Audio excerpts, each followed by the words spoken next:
কিরে, কেমন সারপ্রাইজ দিলাম? খুব তো নাক সিটকে ছিলি যে আমায় বিয়ে করবি না। এখন এখন এখন কি করবি? বল, বল না। না, অসম্ভব। আমি তোর মতো একটা বাচ্চা ছেলেকে বিয়ে করব না। বিয়ে অলরেডি হয়ে গেছে জান, এখন বাসর হবে। নিহাল, সরে যা বলছি আমার থেকে। আমি কিন্তু চিৎকার করব। আমার মতো একটা কচি তুলতুলে ছেলে পেয়েও তুই খুশি হোসনি? কাছে আয়। ও আম্মা গো, বাঁচাও আমায় এই পিচ্চির হাত থেকে। বলে নীরা চিৎকার করে ঘুম থেকে উঠে বসলো। ঘেমে নেই একাকার, কি দেখলো এটা! ও হারামি নিহালটা স্বপ্নের মধ্যেও পিছু ছাড়ছে না। জোর করে দুদিকে মাথা নাড়ে নীরা। না, কিছুতেই না। কাল কিছুতেই নিহাল নামক পিচ্ছি বান্দরটাকে সে বিয়ে করবে না, কিছুতেই না। কিন্তু কি করবে নীরা? বিয়েটা ভাঙার বহু চেষ্টা করেছে নীরা, তবুও কিছুতেই কিছু হয়নি। বাবা মা চাচা চাচি সবাই এক পায়ে খাড়া হয়ে আছে তার আর নেহালের বিয়ে দেওয়ার জন্য। নীরা ছটফট করতে করতে উঠে দাঁড়ালো, ঘরের মধ্যে পায়চারি করতে লাগলো। কি করবে এখন? ভাবতে ভাবতেই মনে হলো এখনই মাথার সব চুল পড়ে গেল। নীরা বারান্দায় এসে দাঁড়ালো। কত রাত হয়েছে কে জানে। সন্ধ্যার সময় বিয়ে নিয়ে মায়ের সাথে রাগ করে দরজায় কিল দিয়েছিল, আর মা আচ্ছা মতো বকেছিল তাকে। আর মায়ের বকা শুনে ছোট ভাই রাতুল দাঁত কেলিয়ে হাসছিল দেখে প্রচণ্ড রাগ হয়। রাতুলকে জোরে সোরে একটা চোট দিয়ে দৌড়ে এসে রুমের ভিতরে পালিয়েছিল। পুরো বাড়িতে লোকজন গিজগিজ করছিল। অবশ্য তাদের বাসায় লোকজনের ভিড় নতুন কিছু নয়। যৌথ পরিবার বলেই সবসময় লোকজনের কোলাহল লেগেই থাকে তাদের এই আহমেদ বিলাতে। হঠাৎই মাথায় বুদ্ধি খেলে গেল। নীরা দোতলার বারান্দা দিয়ে মাথা বের করে ভালো মতো দেখে নিল নিচে। টুলে বসা হাসিম চাচাকে ঝিমাতে দেখা গেল। ইয়েস, কাজটা এখনই করতে হবে। তাড়াতাড়ি রুমে ফেরত এসে নিজের পিঠের ব্যাগটা প্রয়োজনীয় জিনিস গুছিয়ে পরনের কাপড় পাল্টে নিয়ে বারান্দায় ফেরত এলো। নতুন শাড়ি দুটো নষ্ট করতে খারাপ লাগছিল নীরার। আজই চাচি আম্মা এসে দিয়ে গেছিল তাকে। ধুর, কি সব ইমোশনাল জাগছে মনে। নীরা ভাবনাগুলো পাত্তা দিল না। দ্রুত হাতে শাড়ি দুটো দিয়ে গিট দিয়ে গ্রিলের সাথে বেঁধে বার ধুয়ে ভালো মতো পরীক্ষা করে খোলা বারান্দা দিয়ে ঝুলিয়ে দিল। তারপর কাঁধে ব্যাগ ঝুলিয়ে সাবধানে শাড়িতে ঝুলে ঝুলে নিচে নেমে গেল। ভাগ্যিস পুরো বারান্দাটা গ্রিল দিয়ে ঘেরা না, আর নীরারা দোতলায় থাকে। তা না হলে হারামি নিহালের হাত থেকে বাঁচা যেত না কিছুতেই। শয়তান খবিস পিচ্চি কোথাকার। খুব শখ না বড় আপুকে বিয়ে করার? কাল বুঝবি আমি কি জিনিস। হাত ছাড়তে ছাড়তে ফিনল্যান্ড মার্কা একটা হাসি দিল নীরা। ব্যাগ থেকে বড় একটা চাদর বের করে নিজেকে ভালো মতো মুড়িয়ে নিল। পা টিপে টিপে ঝোপের আড়ালে দাঁড়িয়ে থাকলো কিছুক্ষণ। গেটের সামনে হাসিন চাচা ঠায় দাঁড়িয়ে আছে। কিছুক্ষণ পরেই ডাক এলো হাসিন চাচার। সে গেট থেকে সত্যি নীরা টুপ করে বেরিয়ে গেল। নীরা দ্রুত পা চালালো, যেভাবেই হোক তাড়াতাড়ি এলাকার বাইরে যেতে হবে। বাই এনি চান্স কেউ দেখে নিলেই বিপদ আছে। আরে এত দৌড়াচ্ছিস কেন? উষ্টা খেয়ে দাঁত ভাঙতে চাস নাকি? পিছন থেকে ভেসে আসা কণ্ঠস্বর নীরাকে জমিয়ে দিল। ইস, এইভাবে ধরা খেয়ে গেল নীরা। নিজের উপরেই রাগ হলো, দাঁতে দাঁত চেপে পিছনে ফিরল নীরা। ট্রেনের টিকিট কেটেছিস নাকি বাসের? ভালোই হলো। আমারও ইচ্ছে ছিল সিনিয়র আপুর সাথে পালিয়ে বিয়ে করার, কিন্তু তোকে বলার সাহস হয়নি। এমনিতেই আমাকে দেখতে পারিস না, তার উপর পালিয়ে বিয়ে? এতটা তো কল্পনা করা উচিত না। কি বলিস? বলে 24 পাটি ছকছকে দাঁত বের করলো নিহাল। নীরা রেগে বলল। তুই কি করে টের পেলি? চিবিয়ে চিবিয়ে পাল্টা প্রশ্ন করলো নীরা। উফ আপু, সরি। নীরু, তুইও না কেমন বোকার মতো প্রশ্ন করিস। সেই ছোট থেকে চিনি তোকে। তোর মনে কখন কি চলবে সেটা আমার থেকে ভালো কে জানবে। তবে একটা জিনিস খারাপ করেছিস, নতুন শাড়ি দুটো এভাবে নষ্ট করাটা ঠিক হয়নি।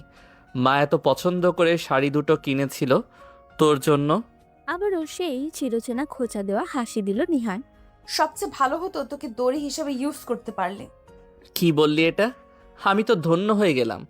তুই আমাকে একবার বললেই আমি দাঁড়িয়ে যেতাম।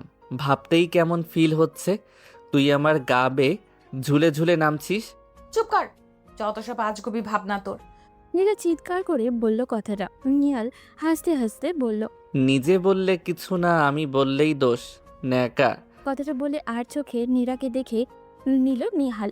নীরার রাগী ফেস দেখে নিহাল কথা ঘোরায়। শোন, আমি জানতাম বিয়ে না করার জন্য তুই কিছু না কিছু ঘোল অবশ্যই পাকাবি।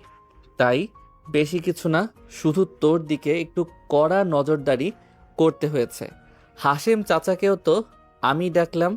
আফটার অল তুই আমার হবু সিনিয়র বউ। তোর এতটুকু ইচ্ছে পূরণ করতে না পারলে আমার মান থাকবে বল? তুই আসলে খবিস একটা। 2 বছর বিদেশে পড়াশোনা করে নিজেকে খুব চালাক ভাবছিস না? আচ্ছা, তোর লজ্জা করে না যাকে সারা জীবন আপু ডাকলে তাকে বিয়ে করার কথা ভাবছিস? বলেই আবারও হাঁটতে শুরু করলো নীরা। নিহাল কোনো কথা না বলে নীরার পাশাপাশি হাঁটতে শুরু করলো। সে আমি আগে থেকে একটু নির্লজ্জ ছিলাম, তবু তোর কমপ্লিমেন্ট শুনে গর্ব হচ্ছে। এখন বল, যাচ্ছিস কোথায়? বড় আব্বুকে বলতে হবে তো, না হলে আবার তোর প্রেশার বেড়ে যাবে। এমনিতেই তোর টেনশনে তার ঘুম হারাম হয়ে গেছে। ঢাকায় গিয়ে কি করেছিস কে জানে। আব্বু জানে? নীরা আবারও দাঁড়িয়ে গেল, যেন আকাশ থেকে পড়লো। এমন ভাবে নিহালের দিকে তাকালো নীরা। উফ, তোরে যে আমি কি করবো রে পিচ্ছি। নীরার দুহাতে গলা টিপতে গেল নিহানের। নিহাল ভয় পাওয়ার ভান করে লাফিয়ে দূরে সরে গেল। তুই একটা কুফা আমার জন্য। আমি তোকে বিয়ে করতে চাই না শয়তান, তবুও কেন পেছনে পড়ে আছিস? তোর জন্য ঠিকঠাক মতো পড়াশোনাটা করতে পারছি না। সামনে আমার সেমিস্টার ফাইনাল, আর এই সময় আমার বিয়ে দেওয়ার জন্য বাবা জোর করে ঢাকা থেকে ধরে আনলো আমায়। কি যে বলিস না তুই, সেই ছোট থেকে তোকে বউ জেনেছি। এজন্য লন্ডনে থাকাকালীন কত সুন্দরী মেয়ের প্রপোজাল ডিনাই করলাম, আর তুই কিনা বলছিস এই কথা? তুই আমায় চ্যালেঞ্জ করেছিলি যে আমায় বিয়ে করবি না জীবনেও। আমি কি করে তোর এই ইচ্ছা পূরণ হতে দেই বল? নিহালের জবাব নীরার রাগকে বাড়িয়ে দিয়ে দিল শতগুণ। সে রাগেই গজগজ করতে করতে আবার হাঁটতে শুরু করলো। আরে আরে, যাচ্ছিস কোথায় তা তো বলবি। জাহান্নামে যাবি? তুই যেতে বললে যাব, সাথে তুই থাকলে জাহান্নামও স্বর্গ আমার কাছে। তবে মানে বলছিলাম কি, সকালে আবার বিয়ের তোড়জোড় শুরু হবে। রাতে ঘুম না হলে তো তোকে আবার পেতনিদের শর্টদান্ডি লাগবে কাল বউ সাজে। তাই বলছিলাম কি, চল বাসায় ফিরে যাই। তুই যা, আমি ঢাকায় যাব। নীরু, তুই আসলেই একটা বোকা। তোর কি মনে হয় বড় আব্বু সব জেনে শুনে তোকে আমার সাথে এমনি এমনি ছাড়লো? এখন বাজে 12:37। আমি যদি তোকে নিয়ে একটার ভেতর বাসায় না ফিরি, তবে বড় আব্বু নিজে এসে তোকে ঘাড় ধরে বাসায় নিয়ে যাবে। আর বড় আব্বুর রাগ তো তুই জানিসই। নীরা হাঁটা থামিয়ে লাল চোখ করে একবার নিহালের আপাদমস্তক দেখল। তার মনে হচ্ছে নিহালকে ঠাঁটিয়ে একটা চট দিতে নিজেকে ওকে সামলে দিল বাপের কথা মনে করে। ওর পালানোর প্ল্যানে বাবা আগেই বুঝতে পেরেছিল, এই জন্যই বুঝি এত শান্ত হয়ে বসে আছে। নীরা দীর্ঘশ্বাস ফেলে বাড়ির দিকে হাঁটা ধরল। এই পিচ্ছি নিহালের হাত থেকে ওর নিস্তার নেই কোনোভাবেই। এই তো গুড গার্ল, তুই সব কিছু সহজে বুঝে যাস বলেই তোকে এত ভালো লাগে। যাই বলিস, তোর আমার কেমিস্ট্রি জমবে ভালো। কি বলিস? জুনিয়র বরের সিনিয়র বউ, উফ, ভাবলেই তো আমার কেমন কেমন যেন লাগে। হ্যাঁ, খুব ভালো জমবে। বিয়েটা আগে হতে দে পিচ্ছি, তারপরে বুঝতে পারবি নিজেই। নীরা বাঘের মতো হেসে কথাগুলো বলল। ওকে দেখা মাত্রই হাসিম চাচা মুচকি হেসে গেট খুলে দিল। নিচতলায় বড় হলরুম পেরিয়ে দোতলায় সিঁড়ি। নীরা ঘরে ঢুকতেই দেখলো বাবা আর তিনি চাচা বসে আছে। নীরার বাবা হাসনাত নীরাকে দেখে কিছু বললেন না, বরং পেছনে থাকা নিহালকে দেখে বললেন, খেয়ে দিয়ে যেন ঘুমিয়ে পড়ে। নীরা ধূপধাপ আওয়াজে দোতলায় এলো। তার ভীষণ রাগ হচ্ছে বাবার উপরে। কেন জানি কেন বাবা এইরকম জোর করছে তাকে। নিহারের সাথে কেন বিয়েটা দিতে হবে তার? যোগ্য ছেলে কি আর একটাও নেই এই তল্লাটে? কত শখ ছিল প্রেম করে বিয়ে করবে, পড়ালেখা করে নিজের পায়ে দাঁড়াবে, অন্ততপক্ষে নিজের সমবয়সী অথবা তার থেকে একটা বড় ছেলেকে বিয়ে করবে। তা না, শেষে কি না তার থেকে বয়সে 3 বছরের ছোট ছেলেকে বিয়ে করতে হবে। সব স্বপ্ন ভেস্তে যাবে এই উজবুকের জন্য। এই যুগে এসে এমনটা করে কেউ? এখনো সেই আদিম যুগের মতো নিয়ম চলছে তাদের বাড়িতে। তাদের পরিবারের অন্তত একটা বিয়ে নাকি হতেই হবে নিজেদের ভেতরে। এটাই এই বাড়ির নিয়ম। বংশ আর ঐতিহ্য ধরে রাখার জন্য নাকি এটাই করতে হবে। দাদারও বিয়ে করতে হয়েছিল চাচাতো বোনকে, যাকে তারা এখন দাদি বলে। সেই নিয়মে সোজা চাচার বিয়ে হয়েছে তার চাচাতো বোনের সাথে। এখন নীরার বিয়ে তার জুনিয়র চাচাতো ভাই নিহালের সাথে হবে। নীরার খুব অসহ্য লাগছে এই নিয়ম। কেন এমন নিয়ম মানতে হবে? ভাই বোনের মতো বড় হয়ে এখন স্বামী স্ত্রীর মতো জীবন কাটাতে হবে, এটা নীরা কিছুতেই মানতে পারে না। তার চেয়েও বড় কথা হলো, নিহালকে ছোট থেকে নীরা সহ্য হয় না। কোনো ব্যাপারে নিহালের সাথে তার মিল হয় না। নীরা ডান বললে নিহাল বাম বলে। এইরকম একজনের সাথে সারা জীবন কিভাবে কাটবে তার? নীরা প্রচন্ড মন খারাপ করে বারান্দায় বসে আকাশে মেঘে ঢাকা চাঁদটাকে দেখে। ঠান্ডা বাতাস ছুঁয়ে দিল নীরাকে, তবুও তার গরম লাগছে ভীষণ। বৃষ্টি হবে নাকি?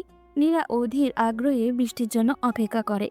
তোমাদের দাদাজান তার বংশের একমাত্র ছেলে ছিল।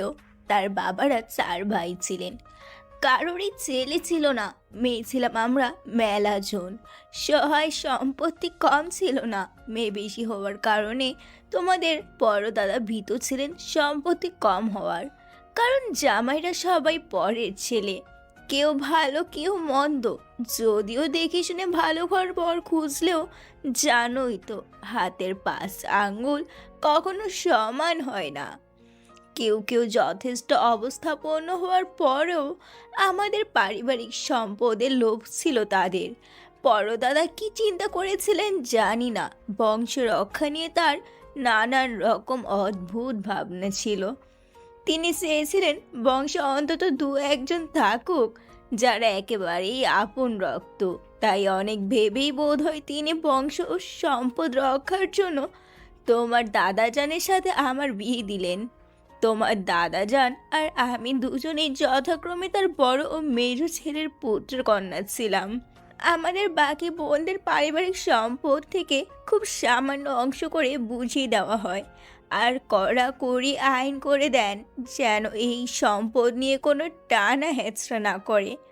তবে হ্যাঁ, মেয়ের আজীবন তাদের ইচ্ছে মতো যত খুশি বাবার বাড়িতে থেকে খেতে পারবে, এতে কোনো বাধা নেই।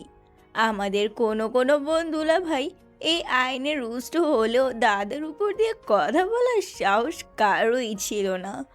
মৃত্যুর আগে দাদাজান তোমার দাদাজানকে আমাকে ডেকে বিশেষভাবে বলে গেছেন আমরা যেন তার এই নিয়মটা অক্ষরে অক্ষরে পালন করি, এবং মেয়েদের দায়িত্ব পালনে তোমার দাদাজান যেন কখনো অবহেলা না করেন সে বিষয়ে তার কাছ থেকে কথা আদায় করে নেন। এরপর তোমার দাদাজান এই পারিবারিক সম্পদ বাড়িয়েছেন বহু গুণ। কোনো কারণে তোমাদের বাবার বিয়েটা আত্মীয়দের মধ্যে দিতে পারেনি, তবে তার সে স্বাদ নিহালের বাবার দিয়ে পূরণ করেছিলেন। তোমার আর নিহালের বিয়ের সিদ্ধান্ত তোমার বাবা বা চাচা কারোরই নয়, সেটি সম্পূর্ণ তোমাদের দাদাজানের সিদ্ধান্ত। পরবর্তী বংশগতি ঠিক থাকবে কিনা সেই সব নিয়ে তিনি খুব ভীত ছিলেন, তাই হয়তো তোমাদের দাদাজান এই সিদ্ধান্ত নেয়। এটা তার শেষ আদেশ ছিল আমার প্রতি। আমি কেবল তার ইচ্ছে পূরণ করেছি। তোমরা এই যুগের ছেলে মেয়ে, এইসব নিয়ম কানুন হয়তো তোমাদের কাছে কিছুই মনে হবে না, কিন্তু তবুও আমি নিরুপায় বুবু। তুমি আমার উপর রাগ করো না। এই বুড়ি মানুষটা শেষ বয়সে এসে তোমাদের উপর নিজের ইচ্ছা অনিচ্ছা চাপাই দিচ্ছে বলে রাগ হইও না গো বুবু। নীরা দাদির কোলে শুয়ে আছে, চোখ দিয়ে জল গড়িয়ে পড়ল 2 ফোঁটা। আদৌ দাদির কথাগুলো তার কানে গেছে কিনা বোঝা গেল না। নীরা আলতো করে জল মুছে নিল। জুমার নামাজের পর একেবারে আড়ম্বর আয়োজনে বিয়ে হলো নীরা আর নেহালের। তারপর থেকে নীরা নিজের ঘরের দরজা বন্ধ করে কেঁদেই যাচ্ছে। সারাদিন না খেয়েই আছে নীরা। বিকেলে না পেরে তার দাদি নিজের নাতি নাতনি দুজনকেই নিজের কাছে ডেকে পাঠিয়েছেন। নীরার নীরবতায় ফুলবানু নীরার থুতনিতে হাত দিয়ে মুখটা তুলল। কেঁদে কেঁদে নীরার চোখ একদমই লাল, ফুলে টসটসে হয়ে আছে। নীরা দাদিজানের দিকে তাকিয়ে বলল, রাগ করি নাই দাদিজান, মাথা ব্যথা করছে খুব। ফুলবানু হাসলেন একটুখানি। নাতনি চেহারা দেখে মনে মনে দুঃখও পেল, তা বুঝতে দিলেন না। উল্টে নিহালকে হাসতে দেখে ধমক দিলেন। এই হতচ্ছাড়া, তুই এত হাসছিস কেন রে? বউয়ের কান্না দেখে মনে হয় তোর খুশি লাগছে। নিহাল ফুলবানুর কথায় একটু বিরক্ত না হয়ে দাদির গালে চট করে একটা চুমু দিল। আমি ওকে বিয়ে করতে পারছি এই খুশিতে হাসতেছি, আর ওর আমাকে বিয়ে করা লাগছে এই দুঃখে কাঁদতেছে। তুমি কি কিছুই বোঝো না ফুলবানু? এই বান্দরনি ঢাকায় পড়ালেখা করে, কত সুন্দর পোলাপান দেখে, তার কি আর আমার মতো কচি ছেলেকে পছন্দ হয়? আমি না হয় ভালো মানুষ, তোমার নাতনি ছাড়া কিছু বুঝি না, সে কি এত ভালো? নীরা অগ্নি দৃষ্টিতে নিহালকে দেখল, মনে মনে 2-4টা গালিও দিল। নেহা দাঁড়িয়ে আছে বলে বেঁচে গেল নিহাল। সেটা বুঝেই যেন নীরাকে চোখ মারল। ধুর ছেড়ে বাজে কথা বলিস না। আমার নীরার মতো আর কেউ না। পরিবারের সবার জন্য তার কত মায়া, সেইটা সবাই জানে। হ্যাঁ, খালি আমার জন্যই কোনো ভালোবাসা নাই? বুবু, যা করছি তাতে এখন আমার উপর তোমার রাগ হইতে পারে, কিন্তু দেখো একদিন আমার জন্য তুমি হাত তুলে দোয়া করবা, বলবা বুড়ি সারা জীবনের একটা উচিত কাজ করেছে। তোমাদের দুজনকেই আমার যোগ্য মানুষ মনে হয়। তোমাদের বাপ চাচাদের পর এই এত বড় সংসার আর সম্পদ সামলানো সবার দ্বারা সম্ভব হবে না। কেউ কেউ বিরোধিতা করে সম্পদ বিনষ্ট করার চেষ্টা করতে পারে। 3 পুরুষের ঐতিহ্য রক্ষা করার জন্য তাই আমি একটু স্বার্থপর হইলাম। বেশি কষ্ট পেলে এই বুড়িটাকে মাফ করে দিও বুবু। নীরা উঠে বসে ফুলবানুর হাত চেপে ধরল। ছি ছি জাদিজান, কি করো এসব? মাফ চেয়ে আমাকে অপরাধী বানিও না। তুমি দোয়া করো আমার জন্য। এই চেহারা এদিকে আয়। ফুলবানু নীরার হাত ধরে রেখে নিহালকে ডাকে। তার হাতে নীরার হাত দিয়ে বলে, আজ থেকে তোরা দুইজন এক মানুষ। সব সময় একজন আরেকজনকে দেখে রাখবি, একজন আরেকজনকে বোঝার চেষ্টা করবি। জীবনের সফর অনেক লম্বা। যত ঝড়ে ঝাপটা আসুক না কেন, কেউ কোনো দিন একজন আরেকজনকে ছেড়ে যাওয়ার কথা ভাববি না। আর আমার বুবুরে কোনো দিন কষ্ট দিবি না, বুঝলি? সে না চাইতো আমার কথা মান রেখে তোকে বিয়ে করেছে। তুই আর তার থেকে বয়সে ছোট, তাই স্বামীর অধিকার পেয়ে তার উপর বেশি চাপ দিস না। আমার মান রক্ষার দায়িত্ব তাই তোর। বুবুর ভালো মন্দ সব তোর দায়িত্বে দিলাম। নিহাল এই প্রথমবারের মতো নীরার হাত ধরার সুযোগ পেয়ে যেন লুফে নিল। নীরার হাতটি আঁকড়ে ধরে আলতো করে চুমু দিল দাদির চোখের আড়ালে। নীরা ছট করে হাত সরিয়ে নিল। অসভ্য একটা সুযোগ পেয়ে সৎ ব্যবহার করে নিল।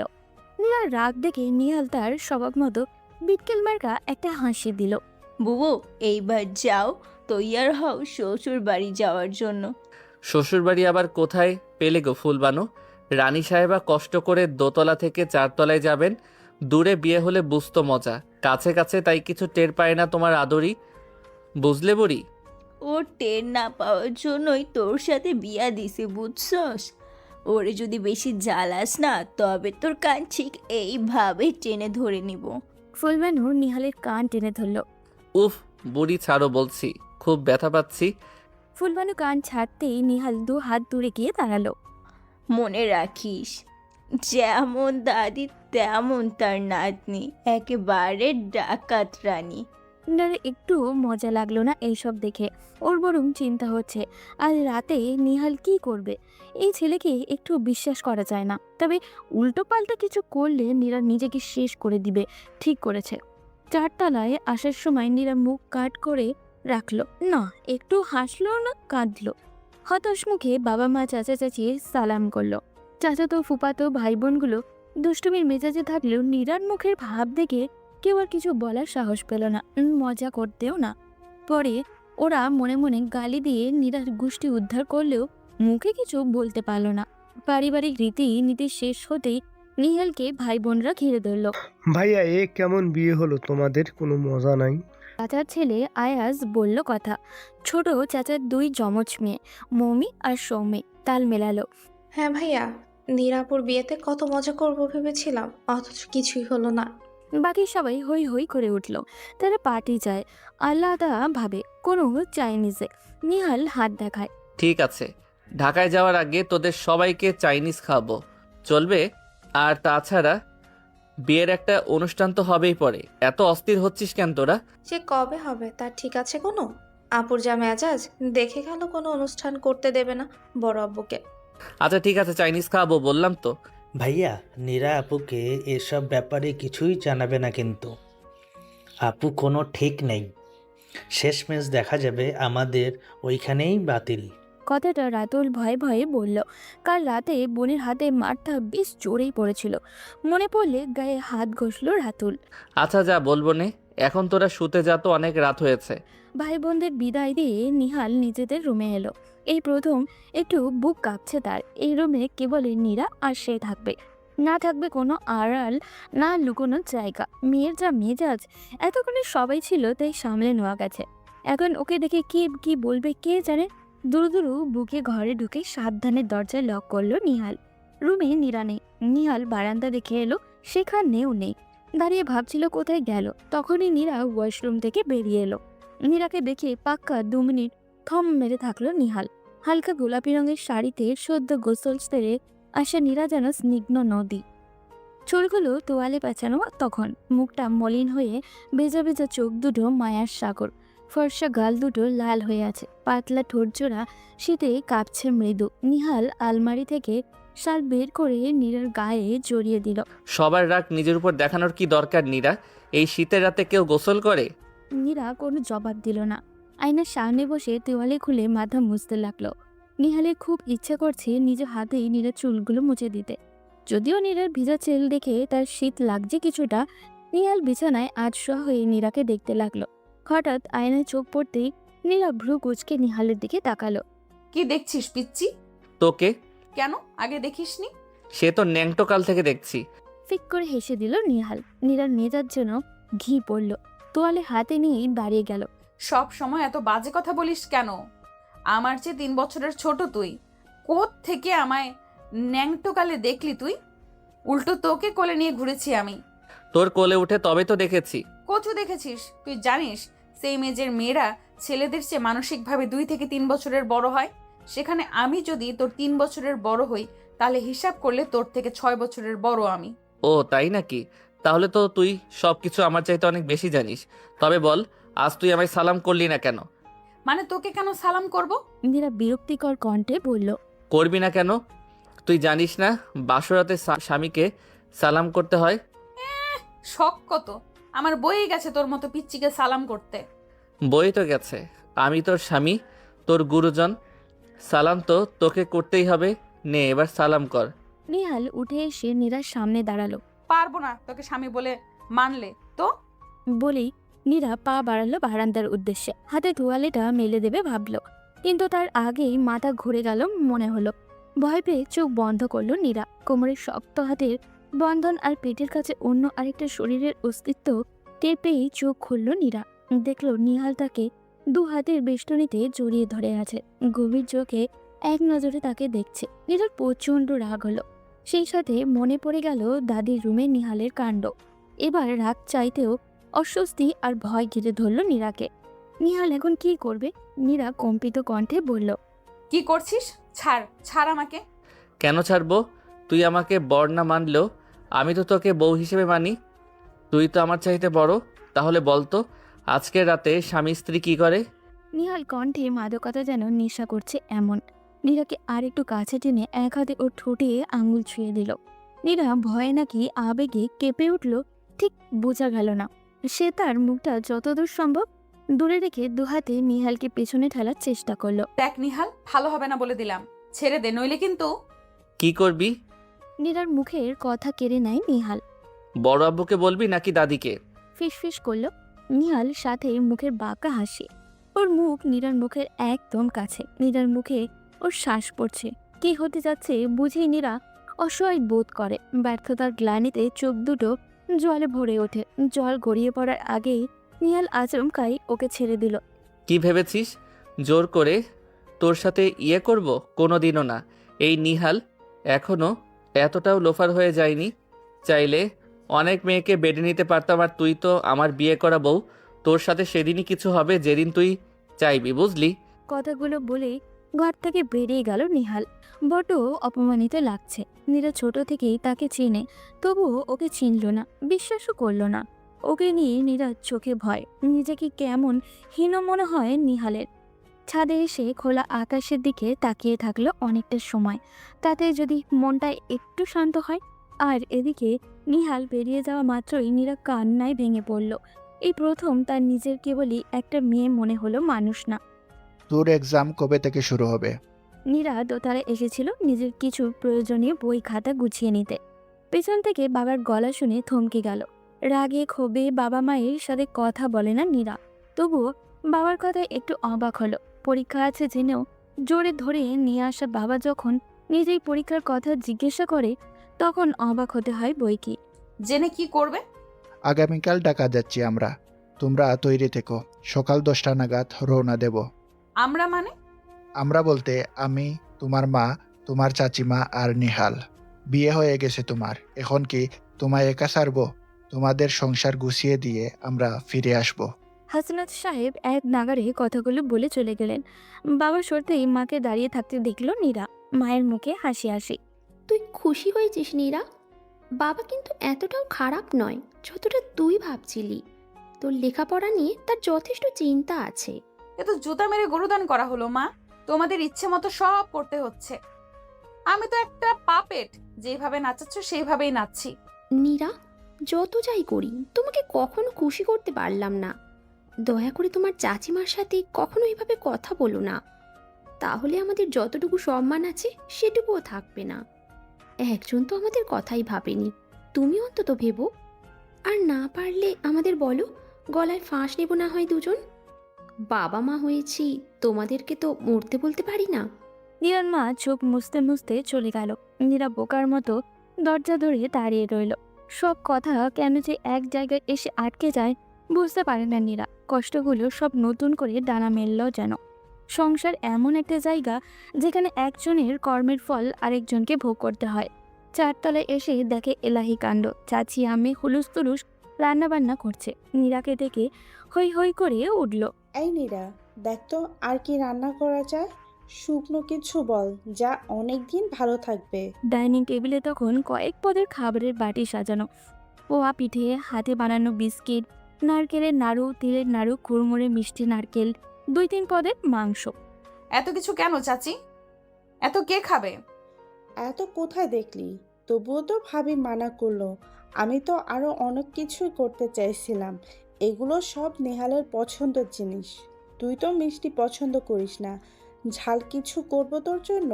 আর কষ্ট করো না চাচি আম্মা, তুমি তো জানোই আমি অত খেতে পছন্দ করি না।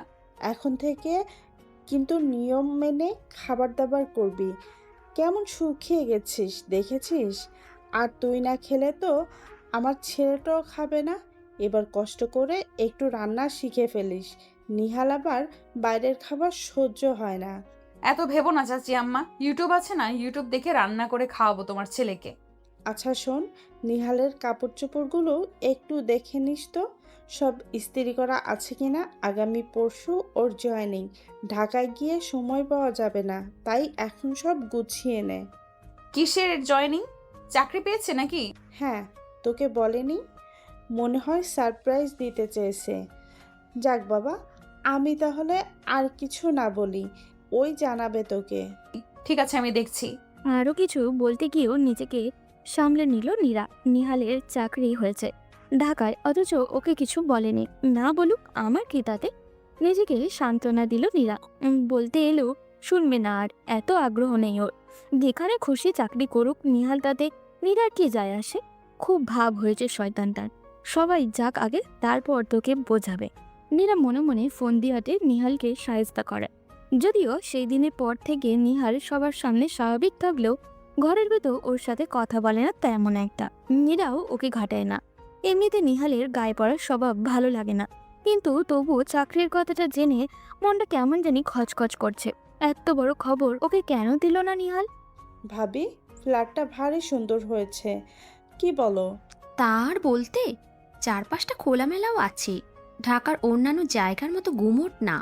বারান্দাগুলো দেখো, বেশ বড়। হ্যাঁ ভাবি, ভালোই হলো, আমরাও মাঝে মাঝে এসে থাকতে পারবো। সেজন্যই তো এত বড় ফ্ল্যাট নেওয়া। নিহালের বুদ্ধিতেই তো কেনা হলো। অবশ্য ও না বললে তোমার ভাই কি রাজি হতো জীবনে? তা যা বলেছ ভাবি, যেভাবেই কেনা হোক, বেশ একটা কাজের কাজ হয়েছে। কি বলো? ছেলেমেয়েগুলো প্রায় ঢাকায় আসার বায়না করে। এখন নীরা আর নিহাল থাকবে, কেউ আসতে চাইলে আমাদের আর কোনো চিন্তা করতে হবে না। হ্যাঁ ভাবি। নীরা আড়ালে দাঁড়িয়ে মা আর চাচির কথাগুলোই শুনছিল। হঠাৎই নিহালের ডাকে চমকে উঠল। কিরে, আড়ালে দাঁড়িয়ে কি শুনছিস? তুই তো দেখি বিরাট কুটনি। আজে বাজে বকবি না একদম। নীরা আঙুল উঁচিয়ে শাসায় নিহালকে। নিহাল নীরার সেই আঙুল নিজের আঙুলের সাথে পেঁচিয়ে নিল। বকলে কি করবি? নিহাল ভালো হবে না বলে দিলাম। নিহাল, ভালো হবে না বলে দিলাম। তুই এই হুমকি দেওয়া ছাড়া আর পারিসটা কি? যাই হোক, তোর সাথে এত আলাপ করার শখ নেই আমার। চল, বড় আব্বু ডেকেছে দুইজনকে।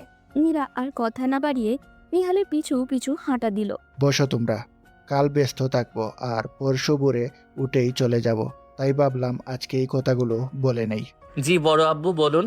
টাকায় তো অনেক আগেই ফ্ল্যাট কিনতে পারতাম, কিন্তু কিনিনি। তোমাদের ছোট চাচা আবেদ অনেক আগে থেকে ঢাকায় এসে থাকতে চেয়েছিল। মাকে তো জানোই, সে কিছুতেই রাজি হয়নি।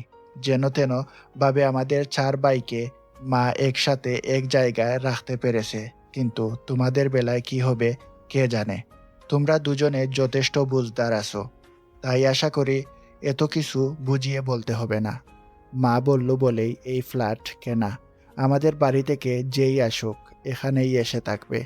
নীরার পড়া শেষ হওয়া পর্যন্ত তোমাদের ঢাকায় থাকতে মানা নেই, কিংবা আমি আর তোমার বাবা যতদিন বেঁচে আছি ততদিনও কোনো সমস্যা নেই। তবে একথাও মাথায় রেখো যে আমাদের পরে পরিবারের হাল তোমাদেরই ধরতে হবে। কাজেই পরিবারের বাইরে আলাদাভাবে নিজেদের নিয়ে কোনো চিন্তা করো না। তোমরা বড়, বাকিরা তোমাদের দেখেই শিখবে। আশা করি সেভাবেই চলাফেরা করবে। আর হ্যাঁ, যাদের সাথে আমরা কোনো সম্পর্ক রাখি নাই তাদের সাথে যেন তোমরা কোনো যোগাযোগ না করো। পরিবারের একতা আর মান সম্মান ভাবনা যেন সবার আগে ভাবো। তোমাদের দুজনের কাছ থেকে এটাই আশা করি। মাথায় থাকবে বাবা। থাকলেই ভালো, অন্তত তোমার কাছ থেকে যেন তোমার ছোট বোনরা ভালো কিছু শেখে। বড় আব্বু, আপনি কিছু ভাববেন না, আমরা ঠিক সামলে নেব। আর যখনই সুযোগ হবে আমরা দুজন বাড়ি চলে যাব। হাসনাত সাহেবের মাথা দুলিয়ে উঠে পড়ল। নীরার হঠাৎ বাবাকে দেখে মনে হলো যে বাবা অনেক হাঁপিয়ে গেছে। কেমন নিষ্প্রাণ দেখালো বাবাকে আজ। আব্বু, তোমার কি শরীর খারাপ? নীরা হঠাৎ করেই পেছন থেকে জিজ্ঞাসা করে কথাটা। হাসনাত সাহেব অবাক হয়ে মেয়ের দিকে ঘুরলেন।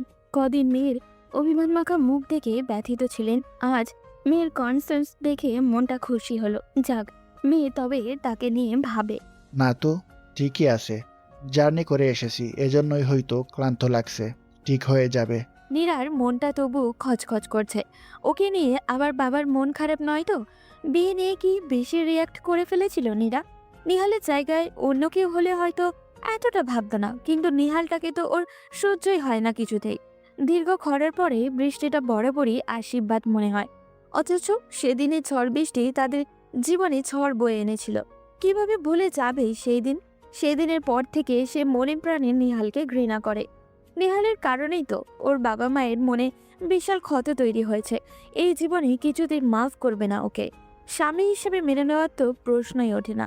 অতীত মনে করে মুখের রেখাগুলো কঠিন হয়ে ওঠে নীরার। সারপ্রাইজ! সমস্বরে চিৎকার শুনে নীরার যান যাওয়ার উপক্রম। দরজার ওপাশে তার ছোট ভাই বোনের বিশাল দল হাসি মুখে দাঁড়িয়ে আছে। নীরা মন খারাপ ভাব লুকিয়ে ঘরে ঢুকতে ঢুকতে জিজ্ঞাসা করল, তোরা কখন এলি? আর সবাই একসাথে এলিই বা কিভাবে? মৌমি সৌমি দুপাশ থেকে এসে জড়িয়ে ধরল নীরাকে। দুই বোন পালক্রমে বলে খিলখিল করে হেসে বলল, ভাইয়ার প্রথম স্যালারি হয়ে গেছে গো আপনি। ভাইয়া আমাদের সবাইকে ট্রিট দিবে। সবাইকে ম্যানেজ করে আসতে অবশ্যই একটু প্যারা হয়েছে, তবুও এবার বাবা মা সবাইকে দ্বিতীয়বার হানিমুনের সুযোগ দিয়ে দেয়। আমরা দল বেঁধে ঢাকায়। ভালো করেছি না আবু? আসলে কিসে এতজন একসাথে? মাইক্রো ঠিক করে দিয়েছিল চাচ্চু, গান গাইতে গাইতে চলে এলাম। দারুণ মজা লেগেছে। কি বলিস রে তোরা?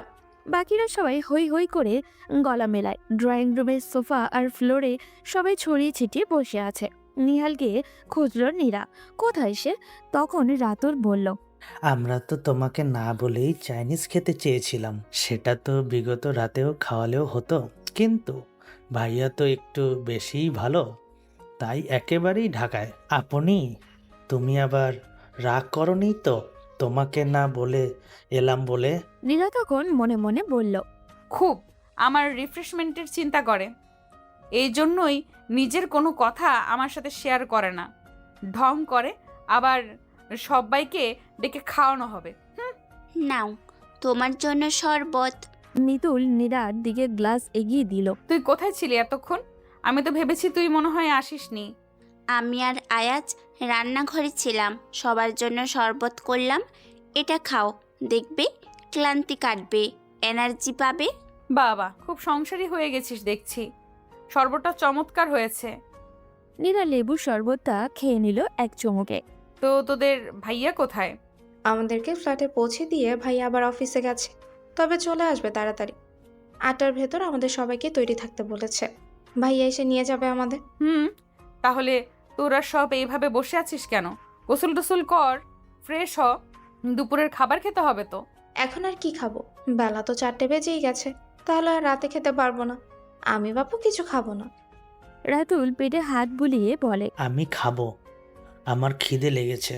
এখন না খেলে গ্যাস হবে পেটে, তখন এমনিতেই রাতে খেতে পারবো না। আপু তুমি বরং ফ্রেশ হয়ে আসো, আমি ভাত দিয়েছি চুলায়, আব্বুরা অনেক কিছু দিয়ে দিয়েছে, আর কিছু রান্না করতে হবে না। তাহলে আর কি, আমরা সবাই খাবো। আধা ঘন্টা টাইম দিলাম, সবাই ফ্রেশ হয়ে টেবিলে আয় তোরা, কারোর কোনো কথা শুনবো না। নীরা উঠে নিজের রুমে গেল। মনটা আজ বড্ড ক্লান্ত। একটা শাওয়ার নেওয়ার খুব জরুরি। এদিকে মনের ভেতরটা খচখচ করছে। ও যখন দেখতে পেয়েছে তখন নিহালের কি চোখ পড়েনি কি জানি, হয়তো বা নিহাল জানে। নিহালকে নিয়ে কেন যে ভালো কিছু ভাবতে পারে না নীরা, সবসময় মনের ভেতর সন্দেহ খেলা করে ওকে নিয়ে। শুধু বাবার কারণে নিহালকে সহ্য করতে হচ্ছে, কিন্তু এভাবে কতদিন সহ্য হবে নিহালকে? নীরার আনমনা ভাব খুব ভালো করেই বুঝল নিহাল। সারাটাক্ষণ সবার সাথে থেকেও যেন কারোর সাথেই নেই, কিছু একটা ভাবছে সবসময়। সবাইকে কাছে পেয়েও যেন ওর ভেতরে এতটুকু উচ্ছ্বাস নেই। নিহাল ইশারায় বার দুয়েক জিজ্ঞাসা করলে বদলে নীরা কেবল মাথা নেড়ে ইশারা করছে, কিছু হয়নি বলে। কয়েকবার খোঁচানোর চেষ্টা করেও বিফল হয়েছে। আজ নীরা কোনো উত্তরই দিচ্ছে না ওর কোনো কথার। বাড়ি ফিরে লিফট যখন ওদের ফ্লোরে থামলো, নীরা নামতে যাচ্ছিল। নিহাল পেছন থেকে চেপে ধরল মিতুলকে, বলল, এই যে চাবি, তোরা যা, আমি আর নীরা একটু ছাদে যাব। আমি যাব না, খুব মাথা ব্যথা ধরেছে আমার। নীরা হাত ছাড়ানোর চেষ্টা করে বলল কথাটা। নিহাল আবারও বলল, জরুরি কথা আছে, নীরা ছাদে চল। মিতুল তুই যা। মিতুল ঘাড় নেড়ে চলে গেল। লিফটের দরজা বন্ধ হতেই নীরা রাগী দৃষ্টিকে নিহালকে দেখল। সব সময় জোরাজোরি না করলে ভালো লাগে না তোর? তোর ভালো লাগে মানে? দেখ, আমি শান্ত মতো বললাম ছাদে চল, কথা আছে। তুই কি রাজি হলি? তোর সাথে সব ব্যাপারে আমার জোরাজোরি করতে হয় কেন করতে হয় আমি বুঝি না। এবার দয়া করে নাম। 2 মিনিট নিভৃতে আমার সাথে কথা বললে তোর গায়ের চামড়া খসে পড়বে না? নীরা চুপচাপ ছাদে উঠে এলো। ছাদটা বেশ সুন্দর, টিপটপ এক্কেবারে। বসার কিছু চেয়ারও পড়ে আছে ছড়িয়ে ছিটিয়ে। কোনায় কোনায় কিছু ফুলের গাছ লাগানো আছে। নীরা মাঝের এক চেয়ারে বসে রইল। কম পাওয়ারের একটা বাতি জ্বলছিল। নিহাল সেটা নিভি দিয়ে এলো। ভয় পাস না, আজ পূর্ণিমা, চাঁদের আলো আছে, কাজে অন্ধকার হবে না। নিহাল নীরার পাশে এসে বসল। কিছুক্ষণ দুজনেই চুপচাপ। একসময় নিহাল নীরবতা ভাঙল। তোর কি হয়েছে নীরা?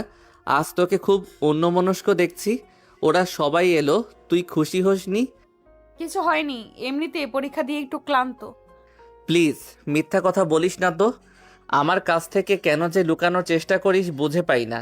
তোকে বলছি না মানে? তোকে বলতে চাই না তো শুনতে চাইছিস কেন? বারে, আমি তোর বর না, কোনো কারণে তোর মন খারাপ সেই বিষয়ে আমি জানতে চাইবো না। না চাইবি না? আমি তো বলেছি যে তোকে বর হিসেবে মানি না। ওয়েট, আমি না হয় তোকে বর মানি না, কিন্তু তুই কি আমাকে বউ মানিস? নীরার কথায় নিহাল অবাক হয়ে আকাশ থেকে পড়ে। মানে কি বলছিস এসব? তোকে বউ মানি না? কে বলল? আচ্ছা মানিস, তবে তোর স্যালারি হয়েছে, তুই সবাইকে খাওয়াবি, এসব কথা ওদের থেকে আমার শুনতে হয় কেন? তুই নিজে থেকে তো কখনো আমায় বলিসনি। এই জন্যই তোর মন খারাপ? কিন্তু আমি তো তোর ভয়ে তোকে কিছু বলি না। কিছু বলতে গেলেই তুই বিরক্ত হোস। আমি তোর বিরক্তির কারণ হতে চাই না। নীরা এবার যেন একটু লজ্জা পেল। ধুর, কি বলতে কি বলে ফেল। তো নিহালকে স্বামী বলে মানেই না, তাহলে ওর কোনো ব্যাপারে কিছু বলা না বলে কি যায় আসে ওর? ছি, নিহালটা না জানি কি ভাবছি ওকে নিয়ে। নীরা নিজেকে লুকানোর চেষ্টা করে। কিন্তু না চাইতেই তো সারা জীবনের বিরক্তির কারণ হয়ে গেছিস, এখন এত ভেবে কি লাভ? এভাবে বলছিস কেন নীরা? সেই ছোট থেকে একসাথে হেসে খেলে বড় হলাম। তখন তো ঠিকই আমার সাথে খেলতিস। তারপর কি এমন হলো যে আমায় তুই সহ্য করতে পারিস না?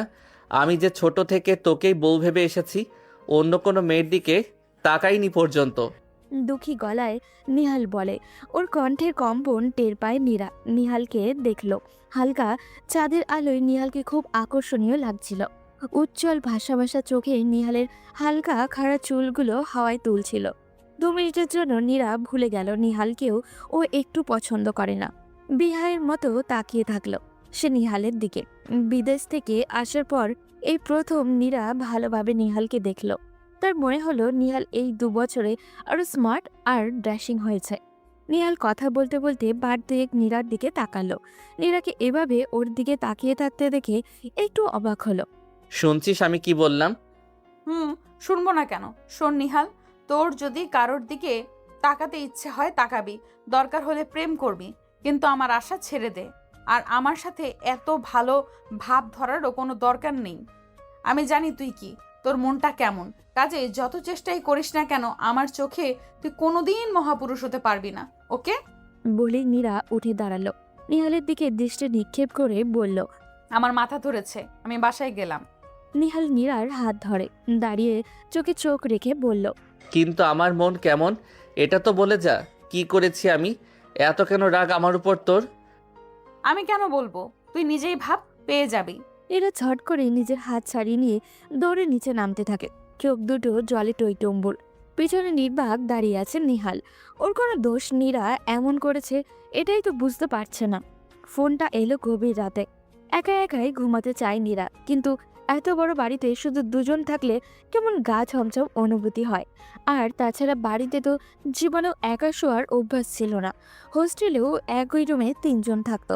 নীরা চাইলেও এই অভ্যাস রপ্ত করতে পারছে না। বাধ্য হয়েই নিহালের সাথে বেড শেয়ার করতে হয়। যদিও বিছানাটা যথেষ্ট বড়, তবু নীরা জড়সড় হয়ে এক কোণে পড়ে থাকে। ও কি অসহ্য ব্যাপার! নীরা বিরক্ত হয়ে পাশ ফেরে। নিহাল হা করে গভীর ঘুমে তলিয়ে আছে, আর পাশেই ওর ফোনটা বেজে যাচ্ছে অনবরত। নীরা একটু উকি দিয়ে দেখার চেষ্টা করলো কে ফোন করেছে। বাবা লেখা দেখে বুঝে গেল বড় চাচা ফোন করেছে। কিন্তু এত রাতে চাচা আবার কেন ফোন করলো? বাড়িতে কারোর কিছু হলো না তো? নীরা নিহালকে ডাকলো 2 বার। ডাকিস না তো। সারাদিন অনেক খাটুনি করেছি, এখন শান্তি মতো ঘুমাতে দে। চাচু ফোন করেছে, ধর, জরুরি কিছু হয়তো। তুই কথা বল। তোর ফোন আমি ধরবো? হ্যাঁ ধরবি, তুই আমার বউ না? ফোন ধরতে কি সমস্যা? আর জ্বালালে এ ঘরে একা রেখে চলে যাব বলে দিলাম। নীরা মুখ ভেঙচি দিল, মনে মনে 2-4টা গালিও দিল। শুধু হুমকি ধামকি দেওয়া ছাড়া আর পারেটা কি? উল্টো পাল্টা ভাবতে ভাবতে ফোনটা কেটে গেল। যাক বাবা, বাঁচা গেল ভাবতেই ফোনটা আবারও বাজতে শুরু করলো। এবার আর দেরি না করে ফোন রিসিভ করলো নীরা। হ্যালো চাচ্চু, কি খবর? তোমরা ভালো আছো তো সবাই? নীরু, নিহাল কোথায়? তুই কেন ফোন ধরেছিস? ও ঘুমাচ্ছে চাচ্চু, তুমি আমাকে বলো। এখনই নিহালের কানে ফোনটা ধরো নীরু, দেরি করিস না। চাচার ধমকে কেঁপে উঠল নীরা। তাড়াহুড়ো করে ফোনটা নিহালের কানে ঠেকালো। ঠিক 30 সেকেন্ড মাথায় নিহাল লাফিয়ে বিছানায় বসলো। তুমি কিছু ভেবো না বাবা, আমরা এখনই রওনা দিচ্ছি। নিহালের এভাবে ওঠা দেখে নীরা ভয় পাওয়া গলায় বলল। কি হয়েছে? কোথায় যাবি এখন? আমি কিন্তু একা থাকতে পারবো না বলে দিলাম। নীরা চুপ কর। 15 মিনিটের মধ্যে তৈরি হয়ে নে, আমরা বের হব। কোনো প্রশ্ন করিস না তো। আমি অন্য বাথরুমে গেলাম, তুই তাড়াতাড়ি ফ্রেশ হয়ে নে। নিহাল 1 সেকেন্ডও দাঁড়ালো না। নীরা কিছু বুঝতে পারছে না এত রাতে কেন যেতে হবে। বাবার কিছু হয়নি তো? অজানা ভয়ে নীরার বুক কেঁপে উঠল। রাতের আধারে গাড়ি ছুটে চলেছে বগুড়ার দিকে। গাড়ি দেখে অবাক হয়েছিল নীরা। এত রাতে নিহাল কিভাবে গাড়ি ম্যানেজ করলো কে জানে। তবে বুঝলো নিহালটা বেশ কাজের, এই জন্যই বুঝি বাবা ওকে এতটা বিশ্বাস করে। শোন, দাদিজানের কিছু হয়েছে নাকি? নিহাল অফিসে মেইল করছিল। টাইপ করতে করতে হাত থেমে গেল ওর। নীরাকে দেখলো এক ঝলক। এখনই বলাটা কি ঠিক হবে? নিহাল এড়িয়ে গেল। না, দাদিজান ভালো আছে, বাড়ি গেলেই দেখতে পাবি। আব্বু তো এত ভেঙে কিছু বলেনি, শুধু বলল তোরা চলে আয়। ও। নীরা হতাশ হলো। কেন যেন ভীষণ অস্থির লাগছে। ঢাকা থেকে যাওয়ার পর আব্বুর সাথে ঠিকমতো কথাও বলেনি, কেবল হাই হ্যালো ছাড়া। মা কয়েকদিন ধরেই ফোন করে যেত বলেছিল বারবার। তবে কি মায়ের কিছু হলো? নীরা চুপচাপ সিটে হেলান দিয়ে চোখ বুঝল। সকাল 7টা নাগাদ পৌঁছালো নীরারা। বৈঠকখানায় দাদিকে বসে থাকতে দেখে একটু চমকে গেল বইকে। এই সময় দাদি যান নিজের রুমে বসে কোরআন পড়েন। মা, ছোট চাচি, নানু ব্যতীত 2 চাচি দাদি পাশে বসেই আছে। ভেতরে ভেতরে ঘামছে নীরা, তবুও আলতো পায়ে এগিয়ে গেল। দাদি জানের পাশে বসতেই নজর পড়ল তাকে। ভীত মুখ চোখ নিয়ে মাথা নিচু করে দাঁড়িয়ে আছে মীরা, নীরার বড় বোন। ও এখানে কেন? ওর না ঢাকায় ছিল? আর বাবা মাই বা কোথায়? দাদি যান, বুবু তুমি আসছো? ও নিহাল, বুবুরে নিয়ে জলদি হাসপাতালে যা দেখি। হসপিটালে কেন দাদি? কে আছে হসপিটালে? তোর বাপ খালি তোকে আর নিহালকে খুঁজে। আব্বার কি হয়েছে? আব্বা কেন হাসপাতালে? নীরা বিস্মিত হয়ে জানতে চায়, কান্না করতে শুরু করে। দাদি রেগে বলল, কেন আবার? এই যে কাল নাগিনী বাড়ি আসছে, আইসে আমার ব্যাটাকে খাইলো। গতবার আমার ব্যাটাকে আধমরা করেছিল, এইবার পুরো মারার প্ল্যান করছে। নীরা চমকে একবার নীরাকে দেখল। ওর 2 চোখ জলে টইটুম্বুর। নীরার চোখে চোখ পড়তেই মীরা চোখ সরিয়ে নিল। নীরা দেখতে লাগলো বড় বোনকে। চোখের কোটায় কালি শুকিয়ে, গালের হাড় উঁচু হয়ে আছে। নীরার ভীষণ মায়া হলো মীরাকে দেখে। দাদি যান বাদ দাও না, নীরা চলো তো হাসপাতাল থেকে ঘুরে আসি। নাকি তুই ফ্রেশ হয়ে যাবি? আমি ততক্ষণে না হয় ঘুরে আসি। না, আমি এখনই যাব। চলো তাহলে। নিহালের কথা শুনে ব্রু কুঁচকে গেল নীরার। আরও একবার বোনকে দেখে নিয়ে নীরা বেরিয়ে এলো নিহালের সাথে। ওদেরকে দেখেই নিহালের বাবা আমজাদ আহমেদ দৌড়ে এলেন। নীরা দেখলো একটু দূরে রাতুল মাথায় হাত দিয়ে বসে আছে। নীরা দৌড়ে যা তো মা, বাবার অবস্থা বেশি ভালো না, খুব করে দেখতে ইচ্ছা করছে। নিহাল তুমিও যাও। চাচার কথা শুনে নীরার মুখ ফ্যাকাশে হয়ে গেল। কি বলছে চাচা? বাবার হঠাৎ করে এমন অবস্থা হলো কি করে? নীরা পাথরের মতো দাঁড়িয়ে আছে। মাথাটা কেমন যেন শূন্য লাগছে। টলতে টলতে দেওয়াল ধরল নীরা। ওর অবস্থা বুঝেই নিহাল এসে পেছন থেকে জাপটে ধরল নীরাকে। নীরা কেবল ঘোলাটে চোখে নিহালের পানেই চাইল। প্রাণপণে কান্না আটকানোর চেষ্টায় ঠোঁটজোড়া কামড়ে ধরল। অস্ফুট স্বরে বলল, বাবা। কাঁদিস না প্লিজ, তোকে কাঁদতে দেখলে বড় মা ভেঙে পড়বে। নীরা নিজেকে সামলে নেওয়ার ব্যর্থ চেষ্টা করে। বাবার মুখে অক্সিজেন মাস্ক লাগানো। মনিটরে হার্টবিট দেখা যাচ্ছে। মা বাবার দিকে তাকিয়ে আছে নিষ্পলক চোখে। নীরা যেতেই মা ফিসফিস করলো, বাবাকে ডাক নীরা, দেখ কেমন ঘুমিয়ে আছে। এই নিহাল, তুই ডাক, তোকে বেশি ভালোবাসে, দেখবি তোর ডাকে সাড়া দেবে। নীরা বাবার কানের কাছে মুখ নিয়ে দুবার বাবা বাবা বলে ডাকে। হাসনাত সাহেব সত্যি সত্যি চোখ মেলে। মুখের সামনে নীরাকে ঝুঁকে থাকতে দেখে একটু হাসি ফোটে তার। আলতো করে হাত তুলে নীরাকে কাছে ডাকেন। বিড়বিড় করে কিছু একটা বলেন। নীরা বোঝে না। নীরা অসহায় হয়ে নিহালের দিকে তাকালো। নিহাল ঝুঁকে বলল, বড় আব্বু কি বলছেন? হাসনাত সাহেব দুর্বল হাতে নিহালের হাতটা ধরেন। ইশারায় নীরাকে ডাকে। 2টো হাত এক করার চেষ্টা করেন। নিহাল বুঝতে পেরেই শক্ত করে নীরার হাতটা ধরে। বড় আব্বু আপনি কিছু ভাববেন না, আমি সব সামলে নেব, আপনি শুধু সুস্থ হয়ে যান। হাসনাত সাহেব একটু হাসার চেষ্টা করেন। আশ্বস্ত হয়ে চোখ বন্ধ করেন। বাবাকে এমন দেখে নীরার ভীষণ কান্না পায়। সে দৌড়ে বেরিয়ে আসে বাইরে। যতই রাগ করুক, বাবাকে ছাড়া যে জীবনটা কল্পনাও করেনি নীরা। ছোট থেকেই বাবা তাকে আগলে রেখেছেন। কখনো কোনো সমস্যা হওয়ার আগেই সেটা সলভ করে দিত বাবা। মায়ের চাইতে বাবাই তার কাছের মানুষ। শুধু নিজের বিয়েটা নিয়ে বাবার সাথে কেমন একটা দূরত্ব চলে এসছে। নীরা 2 হাতে মুখ ঢেকে ফুপিয়ে কেঁদে উঠল। মাথায় নরম হাতের স্পর্শ পেয়ে চোখ খোলে নীরা। আমজাদ সাহেব দাঁড়িয়ে। নীরা চাচার বুকে ঝাঁপিয়ে পড়ল। 2 দিন পর ভোরের দিকে হাসনাত সাহেব নিঃশব্দে মারা গেলেন। ডাইনি, আমাকে বিধবা বানিয়ে তোর শান্তি হয়নি? কি চাস তুই? বাপটা মরলো আর 4 দিনও হয়নি, এর মধ্যে তুই নিজের স্বার্থ উদ্ধারে ব্যস্ত হয়ে গেছিস। মায়ের গলার আওয়াজ পেয়ে বিছানা ছাড়ল নীরা। ড্রয়িং রুমে সোফায় বসে চিৎকার করছে ওদের মা। সামনেই মীরা আর রাতুল বসে আছে। ওর মায়ের পাশে দেখল নিহালকে। বড় মা চুপ করো না, এভাবে চিৎকার করলে তোমার শরীর খারাপ হবে। এই মেয়ে আমাদের মেরে ফেলার জন্যই এসেছে। দেখ না কেমন বেহায়ার মতো টাকা চাইছে। কি অন্যায় বলেছি মা? এই বাড়িঘর সম্পদ এসবে আমার ভাগ আছে না? নিজের অংশ চাও কি দোষের?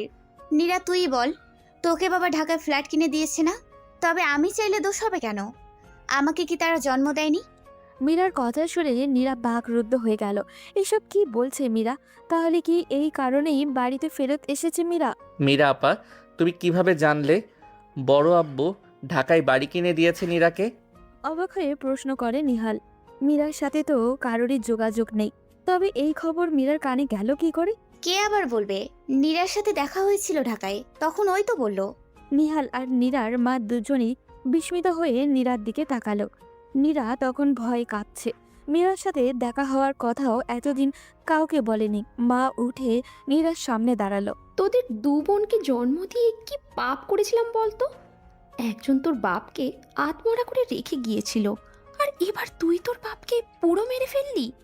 তোকে কি মানা করা হয়নি যে মীরার সাথে কোনো কথা বা যোগাযোগ রাখবি না? বোন তোর কাছে এত প্রিয় হয়ে গিয়েছিল যে বাবার নিষেধও শুনিসনি? নিজের ঘরের কথা বোনকে বলেছিস? তোরা দুজন মিলে আমাকে বিধবার জীবন উপহার দিলি। তোদের জন্ম দেওয়ার বেশ ভালো ঋণ শোধ করলি। মা বিশ্বাস করো, আমি কিছুই জানি না, কিছুই করিনি আমি। মা হাতের ইশারায় থামিয়ে দিল নীরাকে। আজ থেকে জানবো আমার আর কোনো মেয়ে নেই। তুই চলে যা আমার চোখের সামনে থেকে। বলে মা নিজেই নিজের ঘরে গিয়ে খিল দিলেন।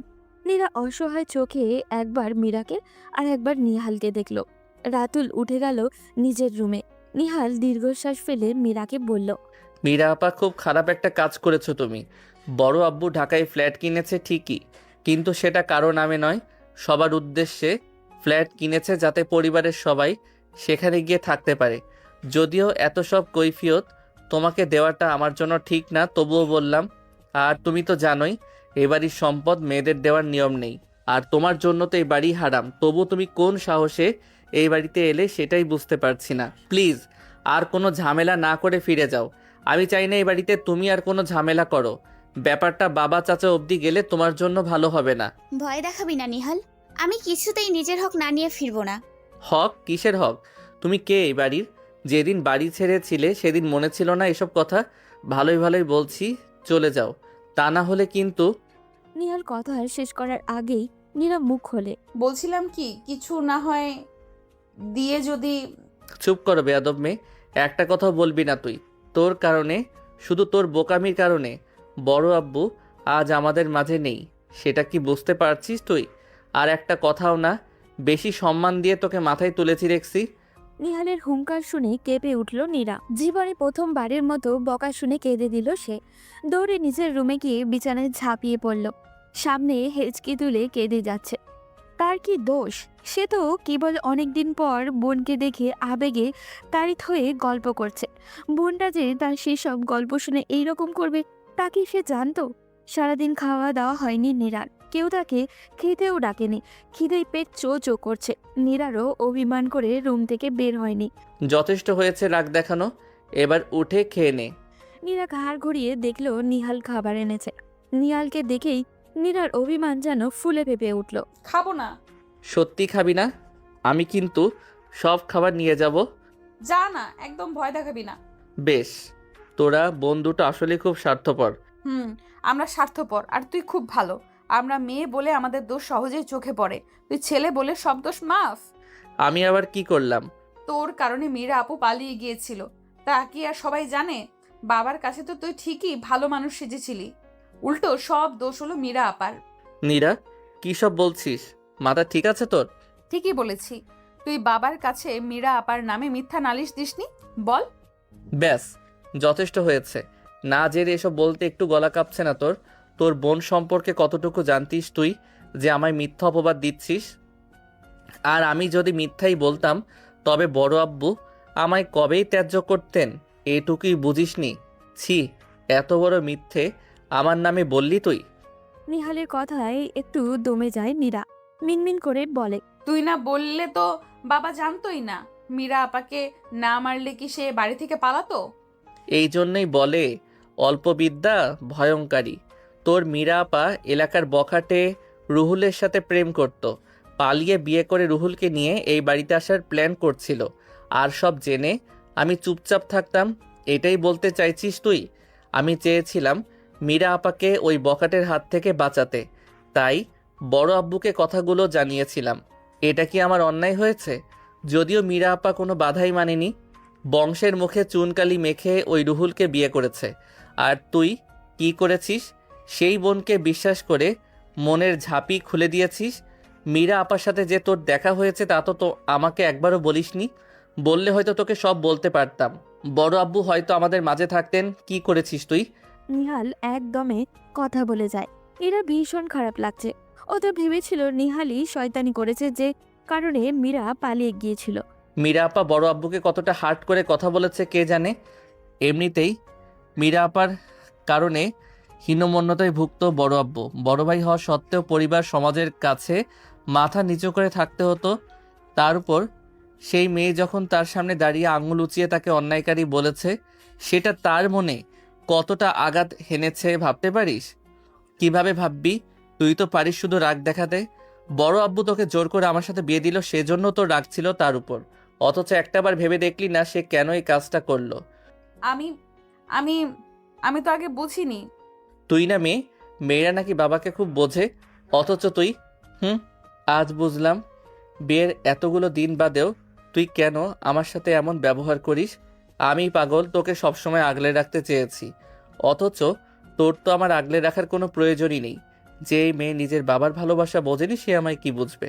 আমি সত্যি এত কিছু জানতাম না। তুই তো অন্তত বিশ্বাস করাম হয়। বিশ্বাস তোকে? কত কথা লুকিয়েছিস আমার কাছে। সেদিন কত করে জিজ্ঞেস করলাম তোর কি হয়েছে, বলেছিস কিছু? আজ থেকে নিজের মতো থাকবি। বড় আব্বু তো নেই, আমিও তোকে স্বাধীনতা দিলাম, যা খুশি কর, কেউ কিছু বলবে না আর। নীরা দিশেহারা হয়ে বসে পড়ল। এ কি করেছে সে?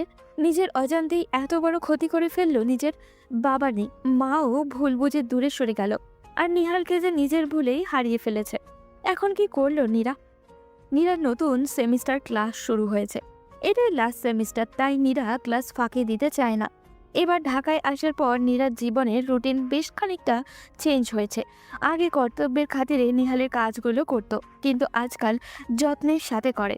শুধু কি যত্ন, সাথে একটু ভালোবাসে কি নেই? নীরা বেশ ভাবে বিষয়টা নিয়ে।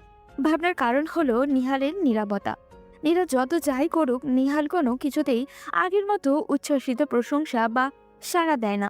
সকালে উঠে নিজের মতো খাওয়া দাওয়া করে অফিসে চলে যায়। সন্ধ্যায় কখনো কখনো বাড়ি ফিরলে চুপচাপ টেবিলে রাখা খাবার খেয়ে নেয়, কখনো কখনো খায় না, বলে খেয়ে এসেছে। নীরাও আর কথা বাড়ায় না। অবিশ্বাস্য হলেও সত্যি যে এই গুরুগম্ভীর নিহালকে নীরার কেমন জানি ভয় লাগে। কিন্তু সেই সাথে এত বড় বাড়িতে শুধু দুজন থাকে, তার উপরে কথাবার্তা নেই। সবকিছু মিলে নীরার দম বন্ধ লাগে। গত 1 মাসে নীরা হাঁপিয়ে গেছে। আজ ইউনিভার্সিটি থেকে একটু তাড়াতাড়ি ফিরেছে।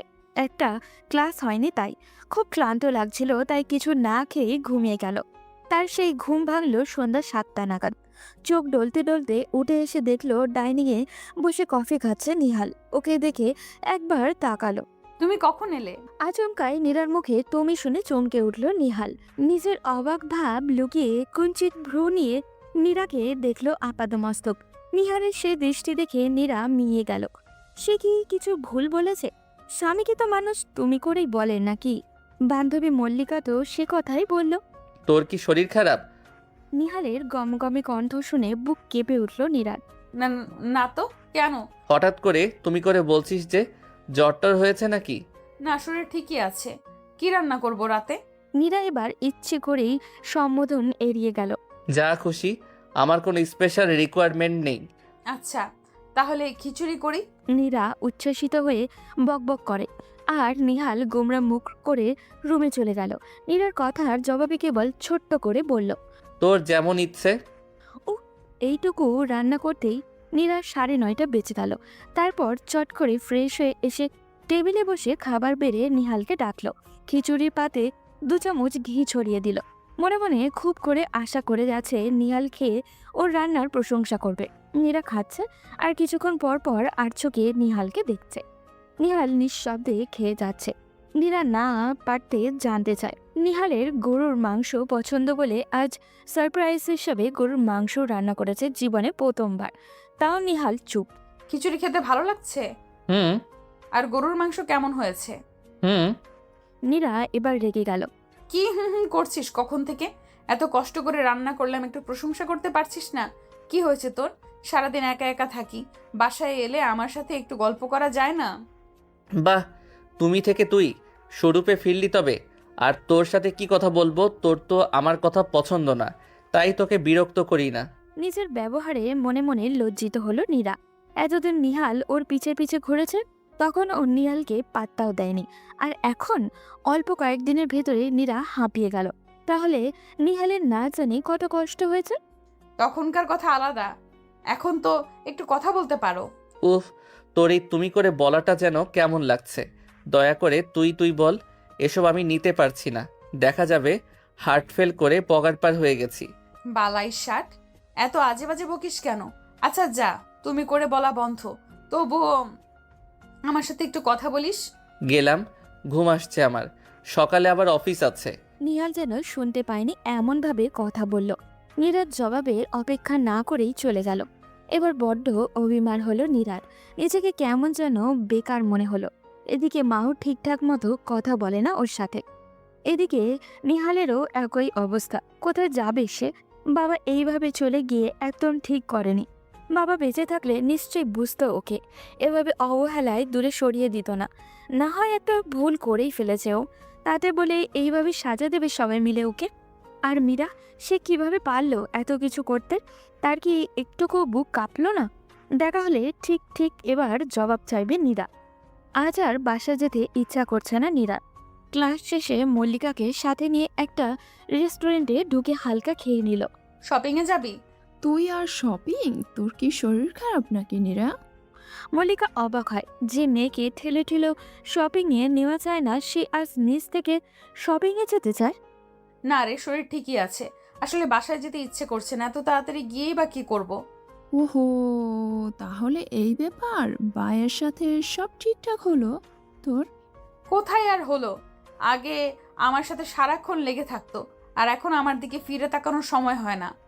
আমার কি মনে হয় জানিস, ভাইয়া ইচ্ছে করে এমন করেছে। তুই হয়তো একটু বেশিই কষ্ট দিয়ে ফেলেছিস ভাইয়াকে।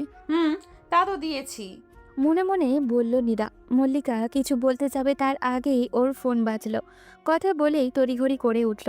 নীরা, খুব জরুরি কাজ পড়ে গেছে রে বাসায়, আমি গেলাম রে। কি হয়েছে? মা মনে হয় অসুস্থ হয়ে গেছে। আচ্ছা ঠিক আছে, যা তাড়াতাড়ি। মল্লিকা যাওয়ার পর অনেকক্ষণ একা একাই বসে রইল নীরা। কফি খেলো চুপচাপ, তারপর বিল পে করে অলসে ভঙ্গিতে হেঁটে শপিং মলে ঢুকলো। আনমনে এটা ওটা দেখে সময় নষ্ট করছে। হঠাৎই পিছন থেকে ডাক এলো। নীরা। নীরা আশেপাশে তাকিয়ে খুঁজলো কে ডাকছে। কাউকে খুঁজে না পেয়ে এক্সেলেটরে উঠতেই আবারও ডাকলো। এই যে এখানে আমি। এবার পাশ ফিরতেই মীরাকে দেখতে পেল, সাথে ছোট্ট একটা পিচ্ছি ছেলে, মুখে এক্কেবারে মীরার আদল। পিচ্ছিটাকে দেখলেই আদর করতে মন চায় নীরার। মীরা নীরার হাত ধরে টেনে নিয়ে এলো এক কোণে। কিরে একা একা ঘুরছিস যে? এমনিতেই। তুমি এখানে কি করছো? দায়সারা ভাবে জিজ্ঞাসা করে নীরা। ওর মোটেও মীরার সাথে কথা বলতে ইচ্ছা করছে না। কিরে রাগ করেছিস আমার ওপর? না, রাগ করবো কেন? এখন ভালো আছো তো? তোমার তো আবার নিজেকে ছাড়া অন্য কাউকে নিয়ে ভাবতে ভালো লাগে না? শোন, আমি ইচ্ছে করে কিছু করি নাই রে। বাড়িতে যেতে বাধ্য হয়েছিলাম। মাঝে মাঝে নিজেকে শেষ করে দিতে ইচ্ছে করে জানিস। অল্প বয়সে ভুল করেছিলাম, তার মাসুল দিচ্ছি এখনো। আমি নিজেকে কখনো ক্ষমা করতে পারবো না। আমার জন্য বাবা মারা গেল। বিশ্বাস কর, আমি কখনো এরকমটা চাইনি। তাই কি চেয়েছো তাহলে? সত্যি বলছি রে, আমি বাধ্য ছিলাম। রুহুল বাচ্চাটাকে আটকে রেখে আমাকে বাবার কাছে পাঠিয়েছিল। বলেছিল টাকা না নিয়ে আসলে বাচ্চাটাকে কিছু একটা করে ফেলবে। আমি কি করব বল?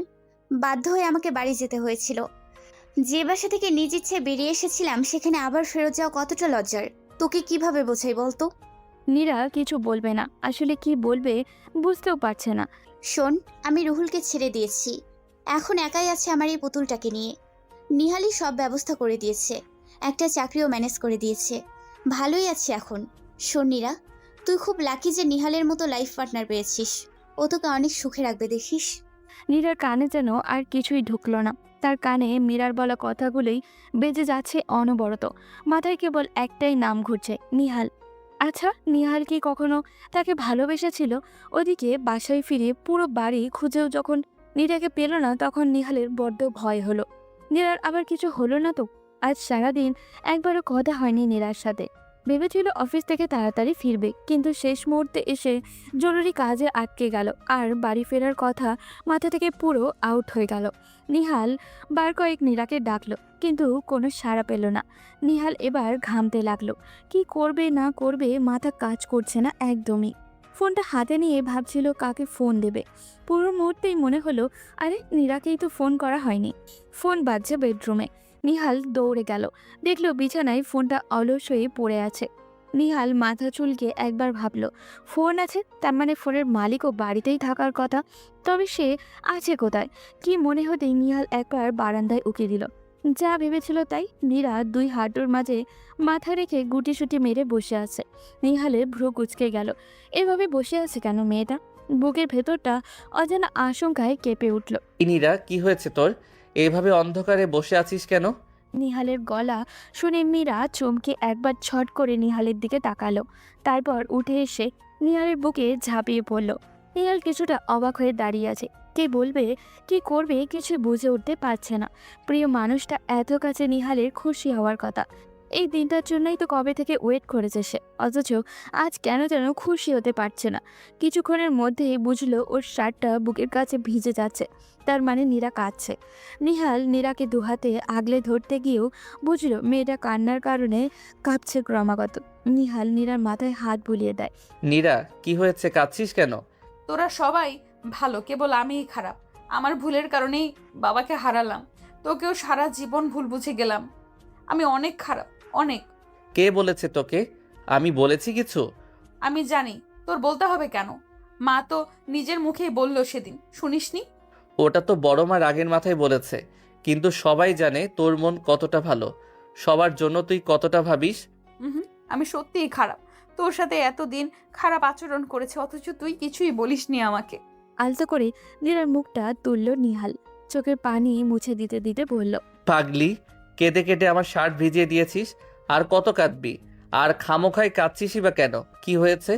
কেউ কিছু বলেছে তোকে? কারোর কিছু বলতে হবে কেন? আমি কি এতটাই অবুঝ যে নিজে নিজে কিছু বুঝবো না? তুই তো নিজেকে সাধু সন্ন্যাসীর কাতারে ফেলে দিচ্ছিস, আর আমি ভিলেন হচ্ছি দিন দিন। চুপি চুপি কোথায় কি করে বেড়াস সেসব আমাকে জানানোর প্রয়োজনও বোধ করিস না। তা আমাকে জানাবি বা কেন? আমি কে তোর বউ? তো মানিস না আমাকে। ঝাঁজের সাথে কথাগুলো বলে নীরা। নীরার কথা শুনে নিহালের চক্ষু কোটর থেকে বের হওয়ার উপক্রম। বলে কি মেয়ে, একটু আগের কান্না করার নারী থেকে এখন একেবারে রাগিনী রূপ। আমি তোকে বউ মানি না নাকি তুই আমাকে বর মানিস না? তুই তো এই সম্পর্ককেই স্বীকার করতে চাস না। তবে আমি কেন আগ বাড়িয়ে তোর সাথে কথা বলতে যাব? বল, মানিস আমাকে? আমি মানি বা না মানি, তুই তো মানিস। তবে আমাকে কিছু জানাস না কেন? কি বলিনি তোকে? এই যে মীরা আপাকে তুই সাহায্য করেছিস, সে বড় বিপদে পড়ে আমাদের ওখানে গিয়েছিল। এসব তো বলার ব্যাপার নয় যে বলবো। তাছাড়া বড় আব্বু নেই, এসব বলে খামোখাই বাড়িতে সকলকে টেনশন দেওয়ার দরকারটা কি? আমি অন্য কাউকে বলার কথা বলছি না, আমাকে বলার কথা বলছি। তোর নিজের জানার ইচ্ছা থাকলে তুই নিজেই জানতে পারতি। সেই কবে মীরা আপা পালিয়ে গিয়েছিল, সেটাতে তুই আমাকে দোষী ভেবে বসে আছিস। আমি কেন তোকে কিছু বলতে যাব? পরে ভাববি আমি তোর কাছে ভালো সাজার জন্য এসব করছি। নিহাল অভিমান ভরা কণ্ঠে বলে কথাটা, এরপর আবারও খানিকটা থমে গেল। অথচ আমি চেয়েছিলাম মীরা আপা যেন ওই ছ্যাঁচড়ার সাথে না পালায়, তাই বড় আব্বুকে এসে বলেছিলাম। বড় আব্বুর রাগ বেশি, সে কিছু না ভেবেই মীরা আপাকে পিটুনি দিল। আর মীরা আপার জেদ আরও গেড়ে বসলো। সে পরদিন ভোরেই সুযোগ বুঝে পালালো। এতে আমার কি দোষ সেটা বল? নীরা ভারী লজ্জা পেল নিহালের কথা শুনে। সে নিহালের বুকের ভিতর আরেকটি লেপ্টে গেল।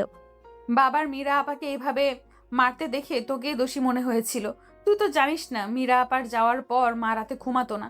মাঝে মাঝে মাকে দেখতাম লুকিয়ে লুকিয়ে কাঁদতে, আর বাবা কেমন চুপচাপ হয়ে গেছিল। দেখেছিস তো, সেই রাগে মানুষটাকে আর খুঁজে পাইনি কখনো। দেখেছি বলেই তোর সাথে বিয়েতে আমি আপত্তি করিনি, কারণ তার ভয় ছিল তুইও মীরা আপার মতো কোনো ভুল না করে ফেলিস। অথচ তোকে নিয়ে বড় আব্বুর অনেক স্বপ্ন ছিল, বলতো বুঝলি নিহু? আমার এই মেয়েটা অনেক ভালো, ওই একমাত্র এই পরিবারটাকে একটা বাঁধনে বেঁধে রাখতে পারবে, ও সবাইকে মানিয়ে চলতে পারে। সেই তুই কিনা আমার সাথে বিয়ে নিয়ে কত কিছু করলি, আচ্ছা বল তো, আমি কি এতই খারাপ যে তুই আমার সাথে এমন ব্যবহার করেছিস? জানি না, তুই তো খারাপই। তুই খারাপ না হলে বাবা কেন আমার চাইতে তোকে বেশি ভালোবাসে? আমার বড় তুই, কেন ছোট থেকে আমার উপর অধিকার খাটাতি? বড়রা ছোটদের শাসন করে, উল্টো তুই আমাকে শাসন করতি। ও দেখি ছাড় তো, এইভাবে চুপচাপ বসে থেকে খামোখায় আমাকে টেনশন দিয়েছিস। এখন দয়া করে ফ্রেশ হতে দে, আর কিছু খেতে দে। নিহাল নীরাকে ছেড়ে একটু দূরে সরে দাঁড়ায়। হঠাৎ করে নিহালকে এমন ঠান্ডা গলায় কথা বলতে দেখে নীরা অবাক হলো। মনে মনে ভাবলো, ওর আবার কি হলো। ঠিক আছে, তুই ফ্রেশ হয়ে আয়, আমি টেবিলে খাবার দিচ্ছি। নীরা উৎসুক দৃষ্টি নিয়ে তাকিয়ে আছে নিহালের দিকে। খাবার আইটেম খুবই সামান্য, খিচুড়ি, ডিম ভাজি আর বেগুন ভাজা। নিহাল চুপচাপ খেয়ে যাচ্ছে, কিছু বলছে না। নীরারও প্রচণ্ড খিদে পেয়েছে, অথচ ও চাইছে নিহাল একবার ওকে খেতে বলুক নিজ মুখে। খিচুড়ি কেমন লাগছে খেতে? ভালো, তুই না খেয়ে বসে আছিস কেন? এই তো খাচ্ছি। প্লেটে ভাত নিতে নিতে নীরা ভাবছিল মীরার সাথে দেখা হওয়ার কথা বলবে কিনা। ভাবতে ভাবতে বলেই ফেলল, আজ মীরা আপার সাথে দেখা হলো, সাথে আপার ছেলেও ছিল। তারপর?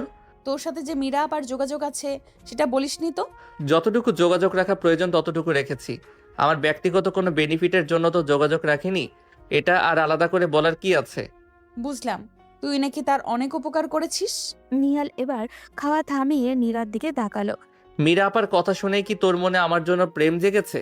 দুদিন আগেও তো আমাকে তোর সহ্য হতো না, আর আজ এত কথা বলছিস যে? না, ব্যাপারটা সেরকম নয়। তাহলে কি রকম আমাকে একটু বুঝিয়ে বল। তোর নিজের তো আমার প্রতি বিশ্বাস নেই, অন্যের কথা শুনে এখন এসেছিস। ছোট থেকে একসাথে বড় হয়েছি, তবুও আমার প্রতি তোর কোনো ফিলিংস নেই। তাহলে এখন কিসের জোরে এত কথা বলছিস? আসলে তুই যা ভাবছিস তা নয়, তোকে কখনো স্বামী রূপে ভাবিনি। নিজের পরিবারের ভেতরে বিয়েটা আমার ভালো লাগে না। নিহাল বাঁকা হাসি দিয়ে বলল, তোর আমার বিয়েটা ছোট থেকে ঠিক করা ছিল নীরা, এজন্যই তোকে আমার 2 বছর পরে স্কুলে দেওয়া হয়েছিল, যাতে আমাদের পড়াশোনা এক সমান হয়। যেহেতু আমার সাথে তোর ম্যাচ হয়, তাই পরিবারের বড়রা নিজেদের ভেতর আগে থেকেই কথাবার্তা বলে রেখেছিল। এসব কি তুই জানতিস না? জানতাম, কিন্তু মানতে চাইতাম না। আর মীরা আপার ঘটনার পর তো আরও না। আমাদের জীবনের অশান্তির জন্য তোকেই দায়ী মনে হতো। আর এখন কি মানতে পেরেছিস? নেহাত আমি বড় আব্বুকে খুব ভালোবাসি, তাই তোর সব বাজে ব্যবহার সয়ে গেছি। ও হ্যাঁ, আরও একটা কারণ আছে। ছোট থেকেই তোকে বউ ভেবেছি, তাই মনের অজান্তেই তোকে ভালোবেসে ফেলেছিলাম। তবে তোর দিক থেকে সাড়া না পেয়ে নিজেকে গুটিয়ে নিয়েছি। দাদিজান না থাকলে হয়তো সম্পর্কটাই ঝুলিয়ে রাখতাম না। বুড়িকে এই বয়সে আর দুঃখ দিতে চাই না। আমাদের নিয়ে বুড়ির আশা অনেক। কি বলছিস এসব? আমি তো এমনটা কখনো বলিনি। মুখে না বললেও আচরণে বুঝিয়েছিস তো। পুরনো কথা কেন তুলছিস? ও তুলবো না? এখন কি একদিনে আমায় ভালোবেসে ফেলেছিস? শোন নীরা, আমি তোর ভালোবাসাটা চাই। তুই মন থেকে যখন আমার জন্য ফিল করবি তখন আমায় বলিস, কিন্তু অন্য কারো কথা শুনে আমাকে ভালো ভেবে আমার প্রতি অ্যাট্রাক্ট হওয়া চাই না, বুঝেছিস? নিহাল অর্ধেক খাওয়া রেখে উঠে পড়ে। তা দেখে নীরা বলল, কি হলো, উঠলি যে? খাবি না? না থ্যাঙ্কস, কষ্ট করে আমার জন্য রান্না করেছিস। নিহাল হাত ধুয়ে নিল। নীরার কান্না পেয়ে গেল আচমকায়। সে তো নিহালকে ভালোবাসতে চায়, বুঝতে চায়, তাই বলে এত কড়া কথা শোনাবে? সে না হয় জেনে ভুল করেই ফেলেছে, এখন কি সারা জীবন ভুলের খিসরত দিতে হবে নাকি? নীরা নিজে থেকে চোখ মুছল। না, নিহাল ঠিকই বলেছে, ভুল যেহেতু ওর, তাই শুধরে নেওয়ার দায়টাই ওর। সে ঠিক আবার নিহালের মন জয় করে নেবে, সেই সাথে মায়ের রাগটাও পানি করে দিবে। বাবা নেই তো কি হয়েছে? মীরা আপার কারণে বাবা যতটুকু দুঃখ পেয়েছিল, অপমানিত হয়েছিল, পরিবার আর সমাজের কাছে তার চাইতে দ্বিগুণ সম্মান আর ভালোবাসা সে বাবাকে ফেরত দিবে। তখন নিশ্চয়ই মা তাকে মাফ করে দিবে। বাবার বিশ্বাস আর ভরসার পরীক্ষায় তার উত্তরে যেতে হবে। সব কিছু ভেবে নিয়ে নীরা মনে মনে ভারী শান্তি অনুভব করে। নিজের ভেতরে একটা প্রেরণা পায়। টেবিল গোছাতে গোছাতে নিজের অজান্তেই গুনগুন করে গান গেয়ে উঠল, ঠোঁট তার মৃদু হাসি। মা তোমরা? নিহাল বোকার মতো তাকিয়ে আছে মায়ের দিকে। শুধু তোর মা না, সাথে আমরাও এসেছি। ওপাশ থেকে বাবার কণ্ঠ শুনে নিহাল এবার ঘরের ভেতর পা রাখে। তোমরা কখন এলে বাবা? নীরার সাথে কথা হয়েছিল, কই ও তো কিছু বললো না। আমি মানা করলাম তোকে সারপ্রাইজ দেব বলে। বাড়ি থেকে এসেছিস তো প্রায় 3 মাস হয়ে গেল, অথচ বাড়িতে যাচ্ছিস না। ওদিকে তোর দাদি জানতো তোকে দেখার জন্য পাগল প্রায়। এক নিঃশ্বাসে কথাগুলো বলে যায় নিহালের মা মনিরা। আর বলো না, অফিসে একটা প্রজেক্টের কাজ শুরু হয়েছে যার দায়িত্ব আবার আমার। দম ফেলার সময় পাচ্ছি না। তো ফুলবানুকে সাথে করে আনলে না কেন? তাকে আবার আনতে হবেই, সেই উল্টো আমাদের নিয়ে এলো জোর করে। সারা রাস্তা খুব কষ্ট হয়েছে, অসুস্থ হয়ে গেছে, এখন মনে হয় শুয়ে আছে। বাবার কথায় ব্যস্ত কণ্ঠে নিহাল বলল, আচ্ছা, আমি তাহলে দাদিজানের সাথে দেখা করে আসি। আরে ব্যস্ত হোস না, নীরা আছে সাথে। তুই বরং হাত মুখ ধুয়ে ফ্রেশ হয়ে নে, কথা আছে তোর সাথে। নিহাল মাথা নেড়ে বেডরুমে যায়। মিতুলের জন্য ভালো একটা প্রস্তাব এসেছে বিয়ের, এই কারণেই ঢাকায় আসা। আমজাদ সাহেবের কথায় একটু বিস্মিত হয় নিহাল, অবাক হয়ে বলে, মিতুলের বিয়ে এত তাড়াতাড়ি? ছেলেও তেমন একটা বয়স না, সদ্য ইঞ্জিনিয়ারিং শেষ করেছে, এখন আমেরিকায় মাস্টার্স করতে যাবে, তার আগেই বিয়ে করতে চাই। মীরার সাথে কথা হয়েছিল, ও তো বললো ভালোই হবে। তুমি কি বলো? এবার মনে হয় নিহাল আকাশ থেকে পড়ল। নীরা কবে থেকে ওর বাবা মায়ের এত ক্লোজ হলো যে ওর আগে নীরাকে সব বিষয় জানতে হবে, আর ও ডিসিশন দেওয়ার কে? ভালো মন্দ বোঝার জ্ঞানী বাবার কত দূর। নীরার উপরে ভীষণ রাগ হলো নিহালের, কিন্তু বাবার সামনে বসে আছে বলে নিজেকে সামনে নিল। রাতে এই বিষয়ে নীরার সাথে কথা বলবে ভেবে রাখলো। মিতুল কি রাজি? আমার তো এখন কিছু জিজ্ঞেস করেনি, বরং তুমি আর নীরা মিলে ওর মতামতটা নিয়ে নাও। সব কিছুই ঠিক থাকলে ছেলের সাথে কথা বলেই ফিরবো। আচ্ছা, কথা বলে দেখবো। নীরা দাদিজানের পা টিপে দিচ্ছিল। নিহালকে দেখে হাতে কিছুক্ষণের জন্য ঢিলে হলো ওর। গায়ে সবুজ রঙের গেঞ্জি আর ট্রাউজার নিচের নিহালের গায়ের রং ফুটে উঠেছে যেন। হালকা খোঁচা খোঁচা দাড়িতে নিহালকে ভারী আকর্ষণীয় লাগছে। দূর কী সব ভাবছে সে, মনে মনে লজ্জিত হলো নীরা। গাল লাল হলো ওর। মাথা নামিয়ে আবারও পা টেপায় মন দিল। ওদিকে নিহালও নীরাকে এক পলক দেখে আটকে গেল। মেয়েটাকে আজ একদম অন্যরকম লাগছে।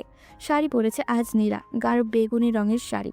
নীরার ফর্সা শরীরে এঁটে আছে, ব্লাউজের ফাঁক গলে ফর্সা পেটের কিছু অংশ উন্মুক্ত।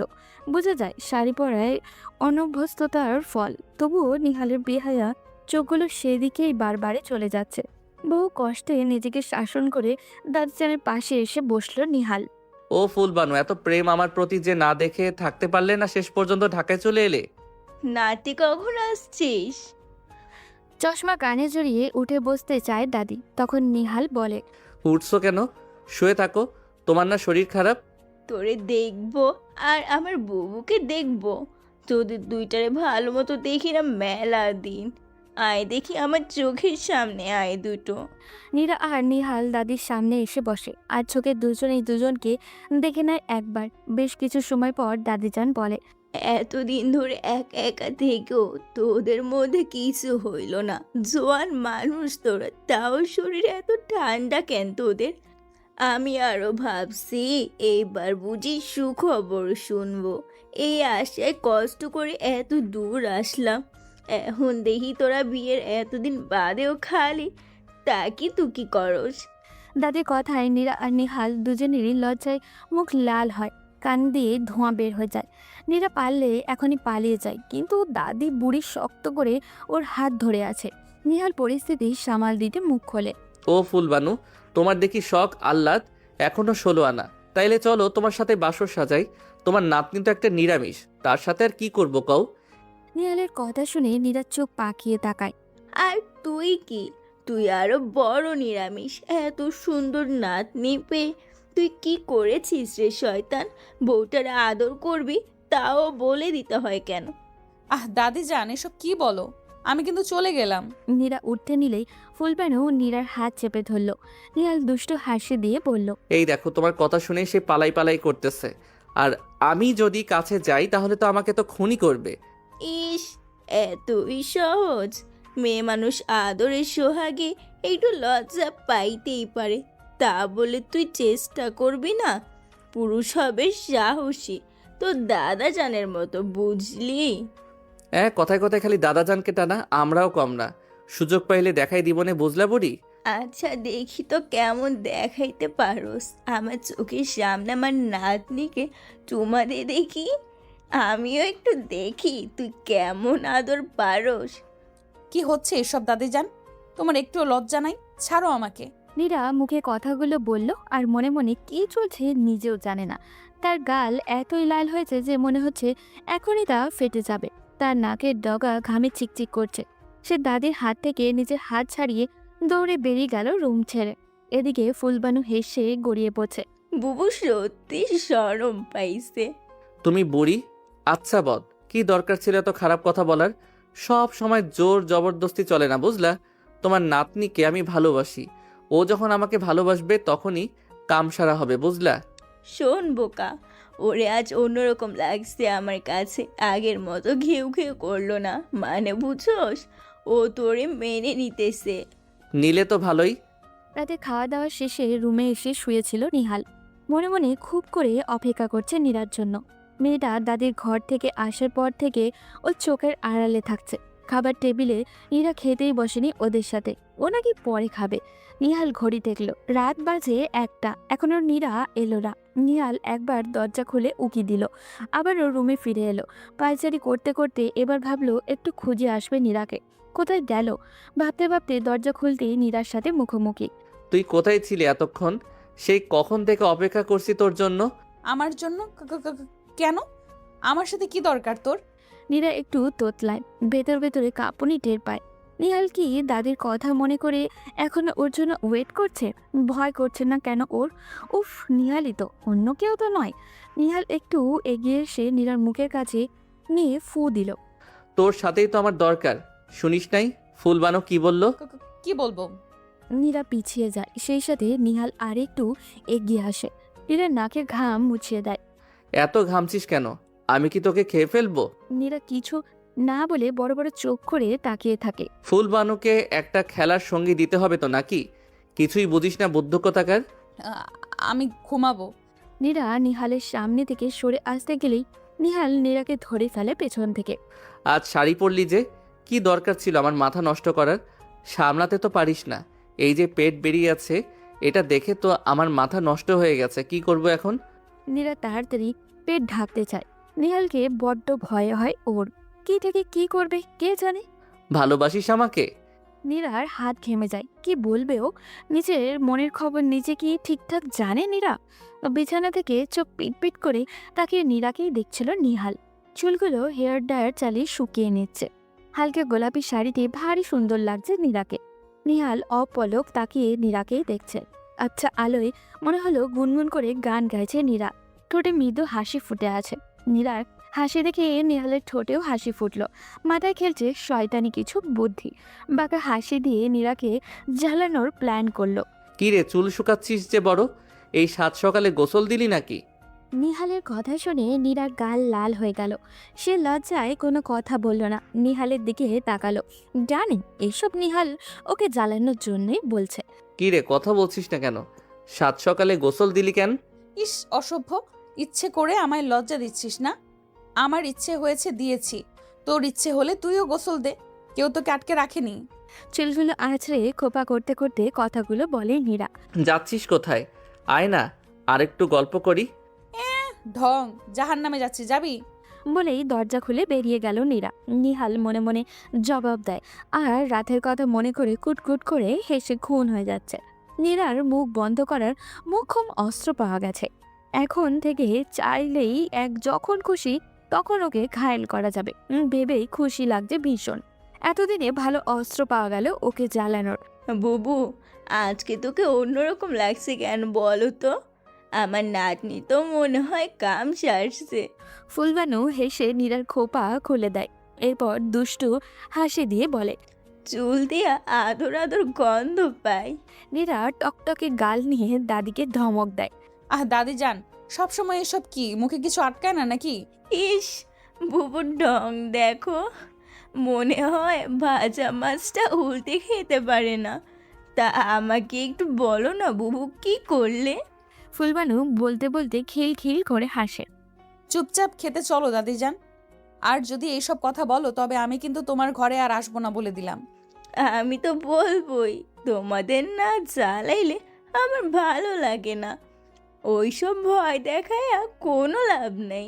যতদিন বেঁচে আছি তোমাদের জ্বালিয়ে যাব, পরে এই বুড়ি মরলে যাতে খুব মনে পড়ে তোমাদের। দাদি যান, সব সময় নিজের মতো কেন চলো? এত আজে বাজে কথা বলো কেন? এইসব বললে কিন্তু খুব খারাপ হবে, বলে দিলাম। একদম কথা বলবো না তোমার সাথে। রাগ করে না বুবু, তোমাদেরকে আমি একটু বেশি জ্বালাই, তাই না বুবু? খুব বেশি। শুধু জ্বালাও না, কষ্টও দাও। হুম, এখন তো এই কথা বলবাই। এখন তো তোমাকে জ্বালানোর নতুন লোক আসছে, আমাকে কি আর ভালো লাগবে? উফ দাদি যান, তুমি পারো বটে, আমি কি তাই বললাম? খুব বুঝছি তুমি কি বলতে চাও। এক রাতের আদর্শ আগে দাদিকেই ভুলে গেছো। মীরা এবার ভয়ে চুপসে যায়। টেবিলে সবাই বসে আছে, পাশে দাদি চাচিরা। সামনে বেফাস কিছু বলে ফেলে এই ভয়। দাদিকে বসিয়ে দিয়ে সবার প্লেট পরোটা তুলে দিচ্ছিল নীরা।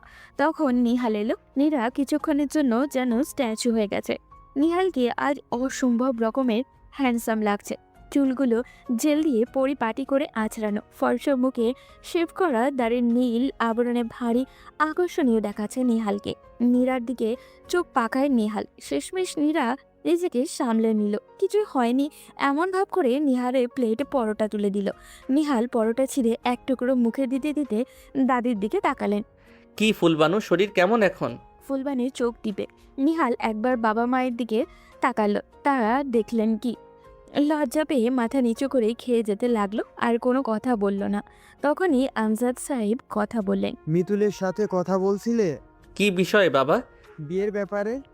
আমি কথা বলেছি ছোট আব্বু, মিতুলের কোনো আপত্তি নেই, আপনারা কথা আগাতে পারেন। নীরা বলে ওঠে। আমজাদ সাহেব আর মনিরা দুজনেই খুব খুশি। হ্যাঁ রে নীরু, সত্যি ভালো হলো। তোর কি মত বলতো?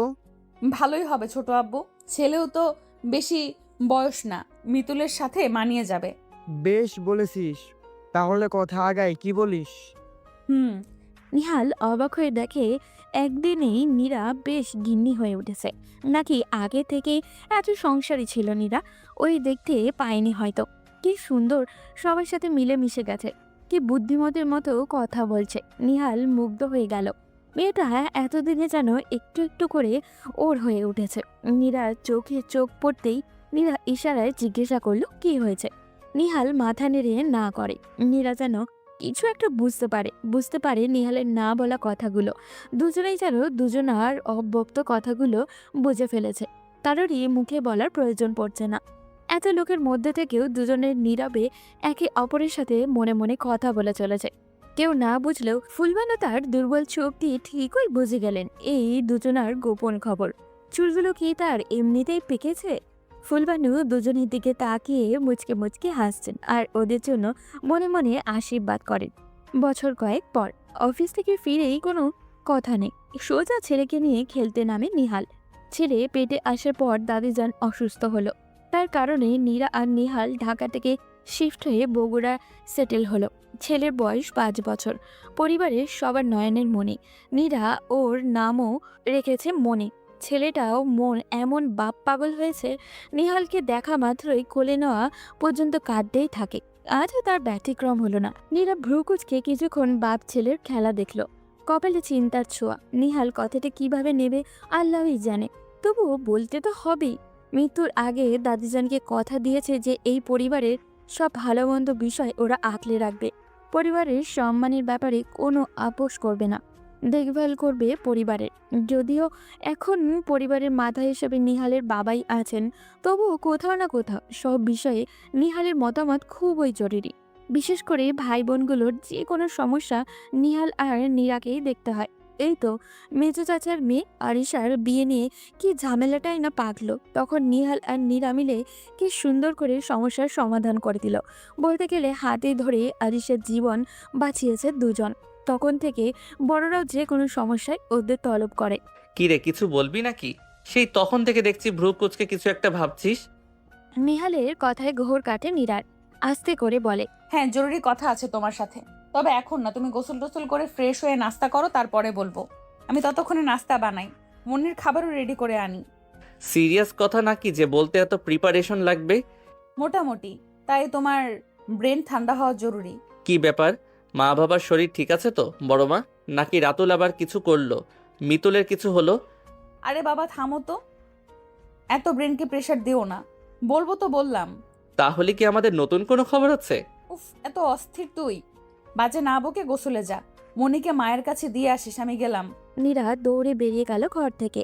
আর কিছুক্ষণ থাকলে নিহাল আরও কি বলবে কে জানে। পেছন থেকে নিহালের হো হো করে হাসির আওয়াজ এলো। নীরা ওকে প্রাণপণে তুমি বলার চেষ্টা করে, কিন্তু রেগে গেলে কিংবা মুরব্বি কেউ কাছে না থাকলে স্বভাব সুলভ তুই চলে আসে ওর মুখে। বাচ্চার সামনে তুই তোকারি করে না, এত নাকি বাচ্চারা উপর খারাপ প্রভাব পড়বে। এটাও অবশ্য মুরব্বিদের কথা। শোন, ছোট চাচা এসেছে বিকেলে। জানি, আমায় ফোন দিয়েছিল। ও আর কিছু বলেছে? কেন, আরও কিছু বলার ছিল নাকি? তুমি দেখা করনি? হ্যাঁ করেছি, ফুল ফ্যামিলি এসেছে, মৌমি সমী চাচি সবাই এসেছে। চাচা অবশ্য কথা বলতে চাইলো, পরে আবার বলল যে 2-4 দিন যাক, তারপর সবাইকে নিয়ে বসবে। ও, তাহলে আমি বরং না বলি, তুমি বরং চাচার কাছ থেকে শুনে নিও। বেশি ঢং না করে ঝেড়ে কাস। কি হয়েছে মৌমি সমীর? সৌমিটাকে তো তুই জানিসই কেমন বোকা। ভার্সিটিতে কোন ছেলে নাকি মৌমিকে পছন্দ করত, সেই থেকে ঝামেলা। আশেপাশে তাকিয়ে দেখলো কেউ আছে কিনা, তারপর নিচু স্বরে নিহালকে বলতে শুরু করলো। নিহাল অবাক হয়ে বলল, মৌমিকে পছন্দ করতো সমীর সাথে কি? ওরা জমজ গাধা। মৌমি নাকি একদিন বিরক্ত হয়ে ছেলেটাকে চড় মেরেছিল, তার শোধ তুলতে সৌমিকে মৌমি ভেবে তুলে নিয়ে গেছিল ছেলেটা, 2 দিন আটকে রেখে ছেড়েছে। নিহালের মুখের খাবারটা যেন আটকে আসলো। পানি দিয়ে এক ঢোক গিলে নিল খাবারটা। কি বলছিস এসব? কবেকার ঘটনা এটা? চাচা এতদিন বলেনি কেন আমাদের? দিন 10 আগের। বলবে কিভাবে বলতো? এত শখ করে মেয়েদের নিয়ে ঢাকায় গেল, এখন এরকম ঘটনা সবার সামনে মাথা হেট। নিহালের কিছুক্ষণ মাথা নিচু করে বসে থাকলো, ভাবলো কিছু একটা। এরকম পরিস্থিতিতে কি করা যায়? লোক জানাজানি হলে তো খুবই সমস্যা হবে মেয়ে দুটোর বিয়ে হতে। কি করব বলতো? আমিও বুঝতে পারছি না। সৌমি তো কেঁদে কেটে হয়রান, মমি কিছু বলছে না, চাচি একেবারে খেই হারিয়ে ফেলেছে, বাবা চাচারা কেউ এখনো কিছু জানে না। আমি মানা করেছি কাউকে বলতে। ভালো করেছিস, দেখি চাচার সাথে কথা বলে কিছু ব্যবস্থা নেওয়া যায় কিনা। পরের দিনগুলো ভারী ব্যস্ততায় কাটলো নিহালের। সে ঢাকায় গিয়ে পুরো 1 সপ্তাহ কাটিয়ে এলো। 1 সপ্তাহ নীরা তাকে ফোনেও পেল না। ঠিক পরের শুক্রবার ফেরত এলো নিহাল। শরীরটা একটু শুকনো লাগলেও মুখ চোখ উজ্জ্বলই। এসেই গোসলে ঢুকে গেল। বেরিয়ে কাপড় পরতে পরতে চিৎকার দিল, নীরা তাড়াতাড়ি খেতে দে, বড্ড খিদে লেগেছে। নীরা টেবিলে খাবার সাজাচ্ছিল, জানে নিহাল খাবে। বাবা মায়ের সাথে দেখা করে ছেলেটাকে একটু আদর করে নিহাল এসেই ধপ করে টেবিলে বসে গেল। নীরা প্লেটে সব বেড়েই রেখেছিল। নিহাল বসেই গপাগপ করে খেতে লাগলো। নীরা একবার ভাবলো জিজ্ঞাসা করবে, তারপর কি ভেবে যেন থেমে গেল। থাক, নিজে থেকেই বলবে হয়তো। শোন, সমীর বিয়ে ঠিক করে এলাম। কি বলিস? কার সাথে? কার সাথে আবার? যে ছেলে ওকে তুলে নিয়ে গিয়েছিল তার সাথেই। ছেলের ফ্যামিলি বেশ ভালো, আমি সমস্ত খোঁজ খবর করে এগিয়েছি। মজার ব্যাপার হলো ছেলে বিয়ের জন্য এক পায়ে খাড়া, বলা মাত্রই রাজি হয়ে গেছে। ওর ফ্যামিলিও বেশ ভালো, বাবা মা দুজনই শিক্ষিত চাকুরিজীবী। একটা মাত্র ছেলে তো জেদি আর বেয়ারা হয়েছে একটু, তবে এমনিতে ভালোই মনে হলো আমার। মানে সত্যি সত্যি বখাটে নয়, আমাদের পরিচয় পেয়ে ওরাও আর আপত্তি করেনি। বখাটে তো বখাটেই, তার আবার সত্যি মিথ্যা কি রে? সৌমি কি রাজি হবে ওই ছেলেকে বিয়ে করতে? রাজি না হয়ে কি করবে? ওর কাছে আর কোনো অপশন আছে নাকি? কি যে বলিস না তুই। শোন, আর একটা কথা, মৌমিকে আর ওই ভার্সিটিতে পড়ানো যাবে না, ওকে অন্য কোথাও পড়তে হবে। সে ব্যবস্থাও করে এসেছি, এই জন্যই তো এতদিন দেরি হলো রে বউ। রাগ করেছিস বউ? তোকে ফোন করিনি তাই। নিহাল নীরাকে জড়িয়ে ধরল, গালে গাল ঘষে দিল। আদরে এতটুকু হয়ে নিহালের বুকে মিশে গেল নীরা। খুব চিন্তা হচ্ছিল তোমাকে নিয়ে, একটা খবর দেবে না? এমন করো কেন বলো তো? তুমি খুব স্বার্থপর, বুঝলে? আজ তোকে একটু অন্যরকম লাগছে কেন রে? আমি এসেছি এই খুশিতে নাকি? আজ কিন্তু খুব আদর দেব তোকে। এতদিন দূরে ছিলাম, আজ কোনো ছাড়াছাড়ি নাই। উফ, এত অসভ্য কেন তুমি? সব কথা মুখে বলতে আছে, আজব একটা মানুষ। নিহাল নিবিড় করে জড়িয়ে ধরে নীরাকে, চুলে মুখ ডুবিয়ে ঘ্রাণ নেয়। নীরা শিউরে উঠল। অদ্ভুত ভালো লাগায় মুখ চোখ লাল হলো, কিছু বলতে চেয়েও পারল না। নিহালের দখলে নীরা। দুজনেই নীরব ভাষায় ভালোবাসার আদান প্রদানে ব্যস্ত। সপ্তাহখানেক বাদে বেশ আয়োজনের সাথেই সৌমির বিয়ে দেওয়া হলো। ছেলের পরিবার আসলেই ভালো, নীরা মনে মনে হাজারবার নিহালকে ধন্যবাদ দিল।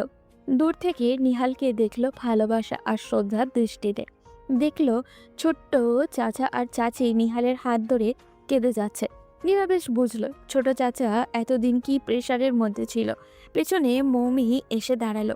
নীরা আপু, আমার না ভীষণ কান্না পাচ্ছে। কোনোদিনও সৌমিকে ছাড়া থাকিনি, এখন কি করে থাকবো বলো তো? নীরা মৌমিকে জড়িয়ে ধরলো। তুই আমার সাথে থাক, দেখবি কষ্ট কম হবে। আর একদিন না একদিন তো এমনটা হওয়ারই ছিল, তাই না? তোরও তো একদিন বিয়ে হবে।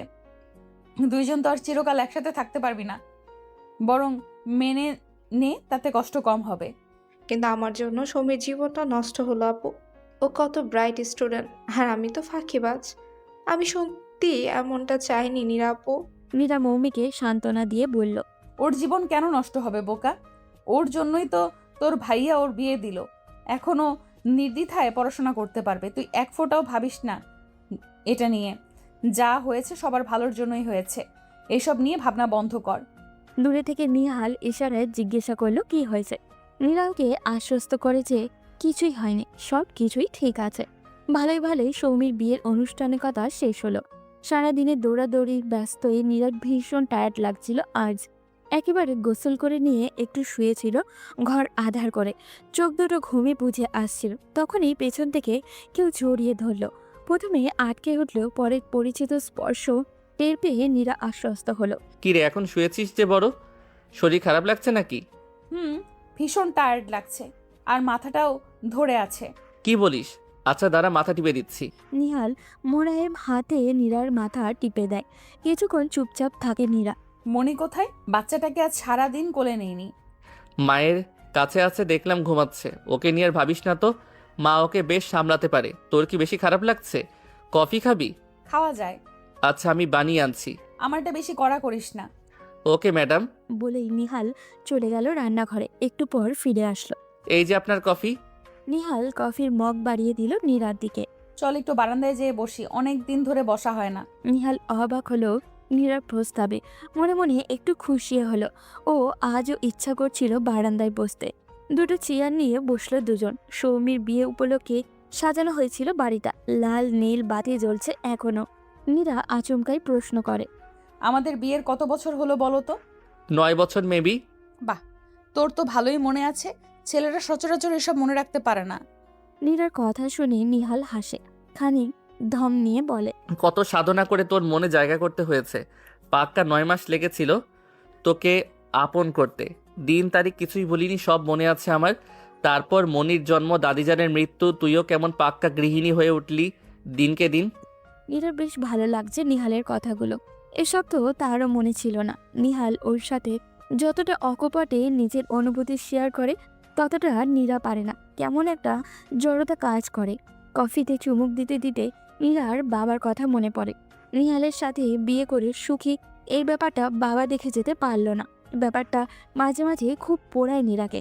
কি রে, কি ভাবছিস এত? তোর কথাই ভাবছিলাম। নীরা নিহালের ঘাড়ে মাথা রাখে, মলিন কণ্ঠে বলে, ভাবছিলাম বাবা আমায় ঠিক বুঝেছিলেন। আমাকে একমাত্র তুই সুখে রাখতে পারবি, এটা বাবা আগে থেকেই জানতো, কেবল আমি জানতাম না। জানিস আগে তোকে আমি কি মনে হতো? নিহাল আরও কিছু একটু আগলে নেয় নীরাকে। বাম হাতে নীরাকে ঝাপটে ধরল। কি মনে হতো? মনে হতো তুই আমার জীবনে একটি রোদ ছলমলে দিনে বৃষ্টি, যা পুরো দিনটাকে মাটি করে দেয়। আর এখন কি মনে হয়? এখনকার মনে হয় একটা টুইস্ট আছে। মনে কর, তীব্র করা রোদের দিনে মানুষ কিন্তু খুব করে বৃষ্টি চায়, একটু প্রশান্তির আশায়। তুই এখন আমার জীবনে সেই রকম কেউ। এখন রোদের তীব্রতায় তুই অনেকটা বৃষ্টির মতো প্রশান্তি দানকারী। তুই আমার জীবনে অনান, বুঝলি? আচ্ছা, আজ হঠাৎ এসব বলছিস যে? কখনো তো বলিনি, তাই আজ বললাম।